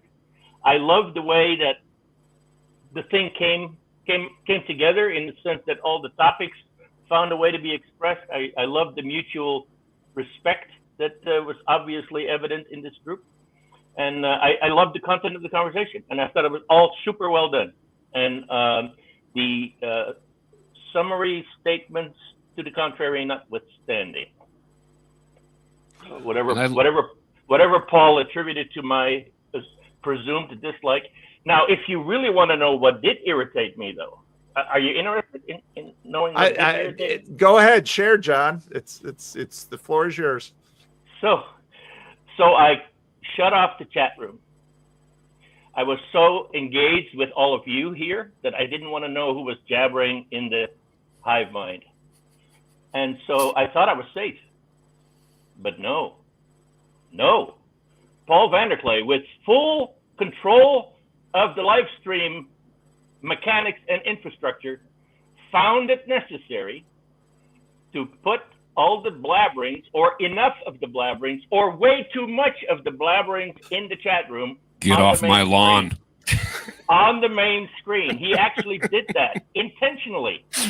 And so I let him have it. It's part of the show, John. It's part of the show. No good. By the way, I'll never forget hanging with you and Paul in that what was that restaurant we like took over a booth in the back and like like it was in Southern California. We probably for $20 we probably took 4 hours of their time. But I'll never forget. It was a great conversation. Yeah. It was wonderful. And Rod, this conversation brought up a lot of things for me, because being especially what Ethan said, being a former pastor, to fall out of the limelight and to have to find your way as an ordinary person is incredible. Incredibly difficult. To have your own self-image mess up your relationship to a community, very powerful. I have Paul to thank for reframing that for me, and so now I'm performing. So now I'm in my church and I have a reputation and I have a role, and I have to somehow match that expectation and match that new profile. I was totally intrigued by Byrne's comment about digital profile, as though all of our profiles are digital. They don't need to be. We can stay off the camera. We can stay away from these spaces. I have a tiny little difficulty because I get sucked in by you guys, but John, is the challenge. That is the struggle. If Matt and Ethan actually have a beer in the next couple of days, it all happened because of this, right? Yeah. So, yeah, and I've said that numerous times, and I want to say it again today. Estuary wouldn't exist without Paul's channel. All the leaders are trained because they are recruited mostly through Paul's channel. So I'm ever grateful for that. I do want to say, though, that the context where the estuary conversation happens it makes all the difference in the content. Because in my local estuary, this level of conversation would never happen. But the conversation that does happen is at least as, if not more so, meaningful to all the participants. So there's a thing, I guess, people really can't get the feel for what a local estuary would be like by watching these examples of an excellent estuary conversation. I mean, there's nothing wrong with what you guys did. It was perfectly well executed.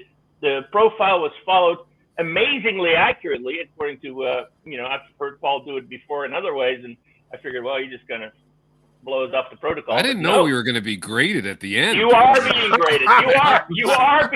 You are being graded. This was a perfectly shaped and formed and executed estuary. Even so, people will never have this experience on the ground, because it'll be people who are gathered from different places who have not had the history together that you guys have together. I mean, I was on the list of personal invites that Paul sent around. So, I mean, I know how he kind of, picked some people that he could predict what they could contribute to the conversation. But the other thing, though, yeah, right, exactly. It's John. a show. It is a show. I'm the book. But in the local estuary, people are gathered in another way, equally scripted, by the way, because what you promote and how you advertise becomes the script, actually. So, but when they show up and they don't know anybody, and then to be invited to say, so what are you thinking? What topic would you like to put on the table? Is a hard thing for a lot of people to do. Well, John, I actually think that exposes one of the potential shortcomings of Estuary. Actually, is I think you're right. As a protocol to invite a stranger into hospitality, it's actually it's elegant, it's simple, and I think it's great, very effective, right? When you're cultivating relationships over time, I have more doubts. My sense, and I mentioned this on some other conversations where I sort of jokingly said, I'm waiting for you guys to run out of things to talk about, which is that for me, in my own life anyway, conversations almost always have some kind of a telos. In other words, we're going somewhere with it. It's because we're working on some project, these people I'm in business with, or working with something, right? And so the conversation is there's a container for it. There's a point to the conversation, right? It's like we're trying to accomplish something, and in so doing, you share your life, right? Stuff comes up, and then you talk about it, right? But you're sort of shoulder to shoulder on something, right? Or at least metaphorically, where I do think that where the estuary protocol's strength comes from is you don't know each other, and you're trying to find your way you're trying to basically locate each other, right? Once you've done that and you're now meeting regularly, I do, my sense anyway is that there's going to have to be more beyond that, or you just kind of get I would stuck. very much like to speak to that, because my own estuary has been going for probably one of the longest ones of all. Mine has been going, maybe only Bernie in Hudsonville has been going longer than me, because he morphed from Jordan Peterson meetup into estuary right when Paul used the word. I took a little getting used to, because I had to get the venue cleared, but I'm sure I've done it 3 years, more than 3 years by now. So yeah, we have some people that started with us right from the beginning, and estuary does have the potential of building relationships that will have lasting value and lasting stuff to talk about, because every time you show up at that meeting, you're a new person.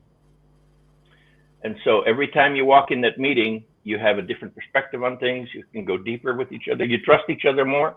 And so to your concern about, are there things to talk about in the long run? Here.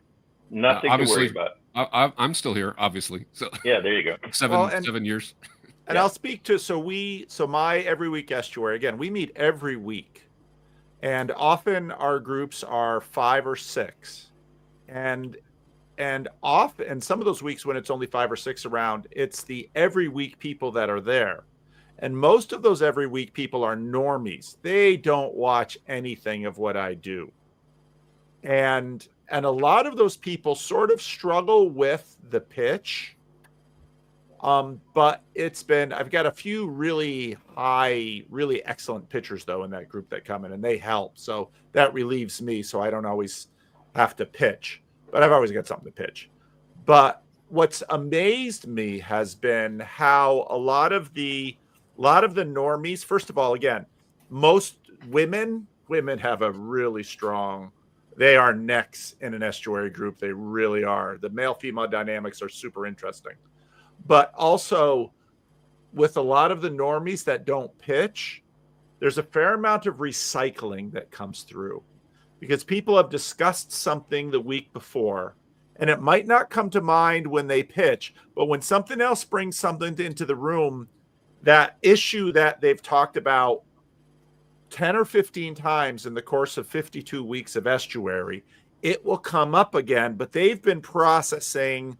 And so what I found actually is that the group gets tighter, because I noticed that just last Sunday, there's so many now little inside jokes. So part of when I was in the UK, one person came to me and said, because I did these live streams from the UK about ARC, and I used a little bit of branding in there because I was using StreamYard. And he found that so off-putting because he said, what those inside jokes did was reinforce in me that I'm not in the inner ring. And so this is a whole nother dimensionality on this conversation that we're talking about now. And so when you go to Grim Grizz's channel and when you watch a live stream, the small group that attends there, usually somewhere between 15 and 25, they are in the inner ring of the Grim Grizz universe. And when Grim Grizz does his magic missile, they have their missile, ready to go. And so, there's just all of these layers to this. So I've had the same questions that you have, Rod, on this, but I've been surprised that eventually the ritual of actually the Estuary protocol helps feed the group because everybody knows it by heart. They know exactly what we're going to do on Sunday morning, but it's also super helpful for it to be, and this is sort of because I do it right next to church, which has its own rituals, which have those same kind of dynamics of off-putting and inner rings and all of that.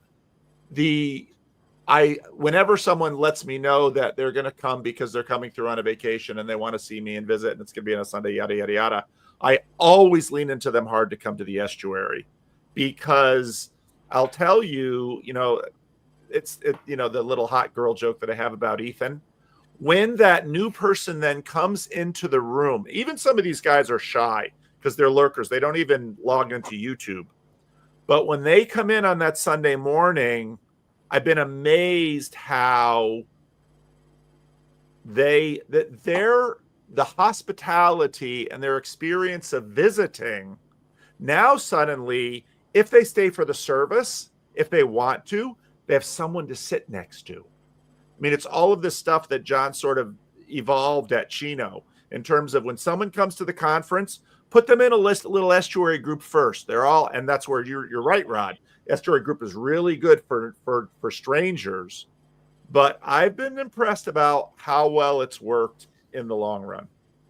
I'm noticing that I've been christened by the DNA bubble. Go ahead, Byrne. I need to been there all along, Rod. Here. And so I just wanted to thank you for having me. And it was very fascinating to see how all the conversations dovetailed. The only thing I want to throw in is just a bit of spice for another day is the word authenticity is really fuzzy. And I'll just leave it there. So I would love to talk at length about authenticity. Okay, so I'm out of here. Thanks for having me. Thanks, Byrne. Thanks, Byrne. This is great. Thanks, Byrne. It's great to see you. Have a good sleep. It's very late in Georgia. Yes, it is. So yes. I just went to my first Estuary. Go ahead. I just went to my first Flesh and Blood Estuary Tuesday night in Olympia, which is funny because it was Matt and I were fated to meet, and Matt wasn't there Tuesday night unless you were there. I didn't see you. I was flying back from the East Coast. Got in about 9 p.m. that night. And what was interesting to me is it was in an Anglican church, and I go up to the front door and I open the front door, and there is, I think it's a father and then the congregation. I'm like, oh nope, this is not the right door. I don't want to be here. And I hadn't willingly entered a church in the last 8 years. And so I was like, I don't think I'm ready for the front door. Even though I can say I trust in God, I trust in Jesus, the Anointed One, I trust in the Spirit of God. To enter the front door of a church, I'm still I'm not ready to darken that door. And so I go, well, there's got to be another door. I go down the side, and then there's a door that's kind of muddy and grass covered. I'm like, well, this looks like a basement door. This looks like the kind of door that I'm ready to come in. And I open that, and then I see Grail Country in there, kind of smiling. I go, oh, I've seen Grail Country on YouTube. All right. I pull up a chair. Estuary happens, and then the church that was upstairs doing, I think they were celebrating the Annunciation. They come down to the basement for a potluck. So the estuary kind of like splinters and end up in kind of like tiny small groups. And then somebody like kind of taps me and leans in and goes, I'm Afrael. I go, oh yeah, like I've seen you in the digital world. And now here I am looking in the chat and I see Slack Arius saying, and sometimes the church has a potluck right in the middle of your meeting. I'm going, did I meet Slack Arius? Like there's these digital profiles. Yes, you did. And then the flesh and blood. And like it is so interesting to see how they connect. And because I've met people over here, it's like, well, now I'm going to like reach out to Afrael and Slack Arius because we had texture, I guess. Olympia is the epitome of the merging of the online community and the in real life community. That in Olympia, a lot of that happens. Yeah, Pacific Northwest, low-key estuary powerhouse. Yep. We didn't make an estuary of it, but we had a little Nashville thing a couple weekends ago. So Christian Baxter came to Nashville, and Chris Young he's a performing artist, plays in a relatively high-profile band, and invited us all out, and we got to see his show and got to meet Christian, and it was a great time. All right. I have Roger's back. I don't want to lose Roger. Oh, we'll see. Maybe he's driving away. Maybe I've already lost Roger. Or maybe he's going to come and see me here at the church. No, he's got a big, he's got one of our root balls from the Great Storm of 2023. So he's coming in. So I got to land the plane because my IRL church is beckoning me. But thank you all for those of you who agreed to participate in the estuary and those of you who came on to the link. And I will probably annoy some more people with with my branding, but here goes. So thank you all. Rod, will you be in Southern California soon? Relatively soon, yeah. We should connect. Yeah, let's do it. All right. First a commercial. See you, everybody. Midwestuary 2025, August 22nd through the 24th in Elmhurst, Illinois. A weekend you won't want to miss with special guests Cale Zeldin, Paul Vanderklay, Rod Hare, Elizabeth Oldfield, John Vervaeke, and Jonathan Pajot. Midwestuary 2025, the Fellowship of the Spirit. Stay tuned for more details. Visit us at midwestuary.com for ongoing updates.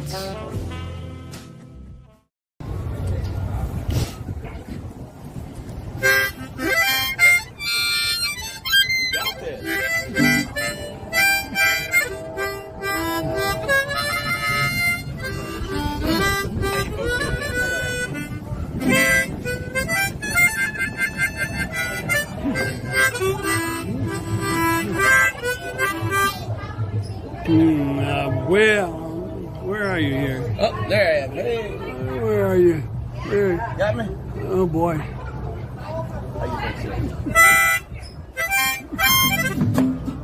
Yeah. Walk with me, Lord.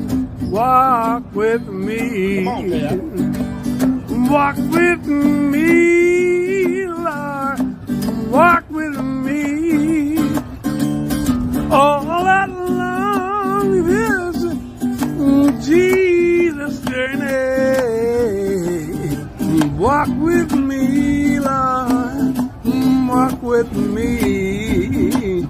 Yeah. Walk with my mama. You walk with my mama. Walk with me. Walk with me too. You walk with my mama. Yeah. Walk with me. And walk with me too. Oh, my. Yeah. Yeah. Jesus journey. I want Jesus. Want Jesus. Walk with me. Walk with me. Hold my hand, Lord.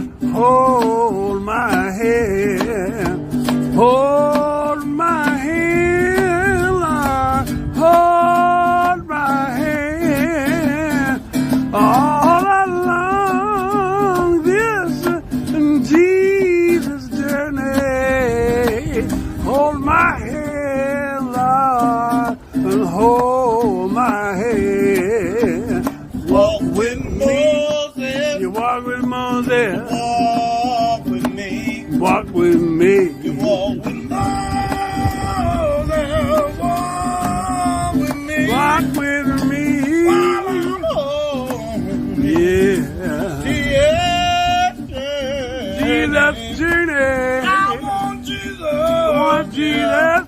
walk with me.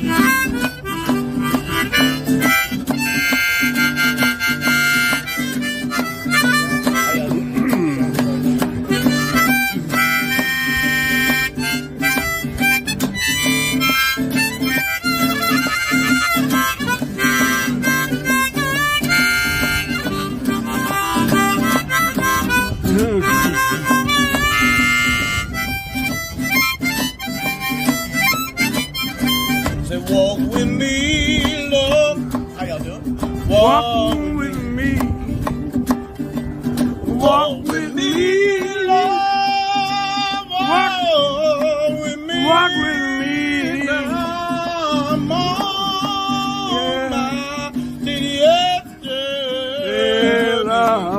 I want Jesus. I want Jesus to walk with me. To walk with me. Walk with David, a little shepherd boy. Yeah, you made him a great king. I know David shouted for joy. He walked with David, and he's a little shepherd boy. You made him a great king, and David shouted for joy. That's right. Oh, yeah. So walk with me, Lord. Walk with me.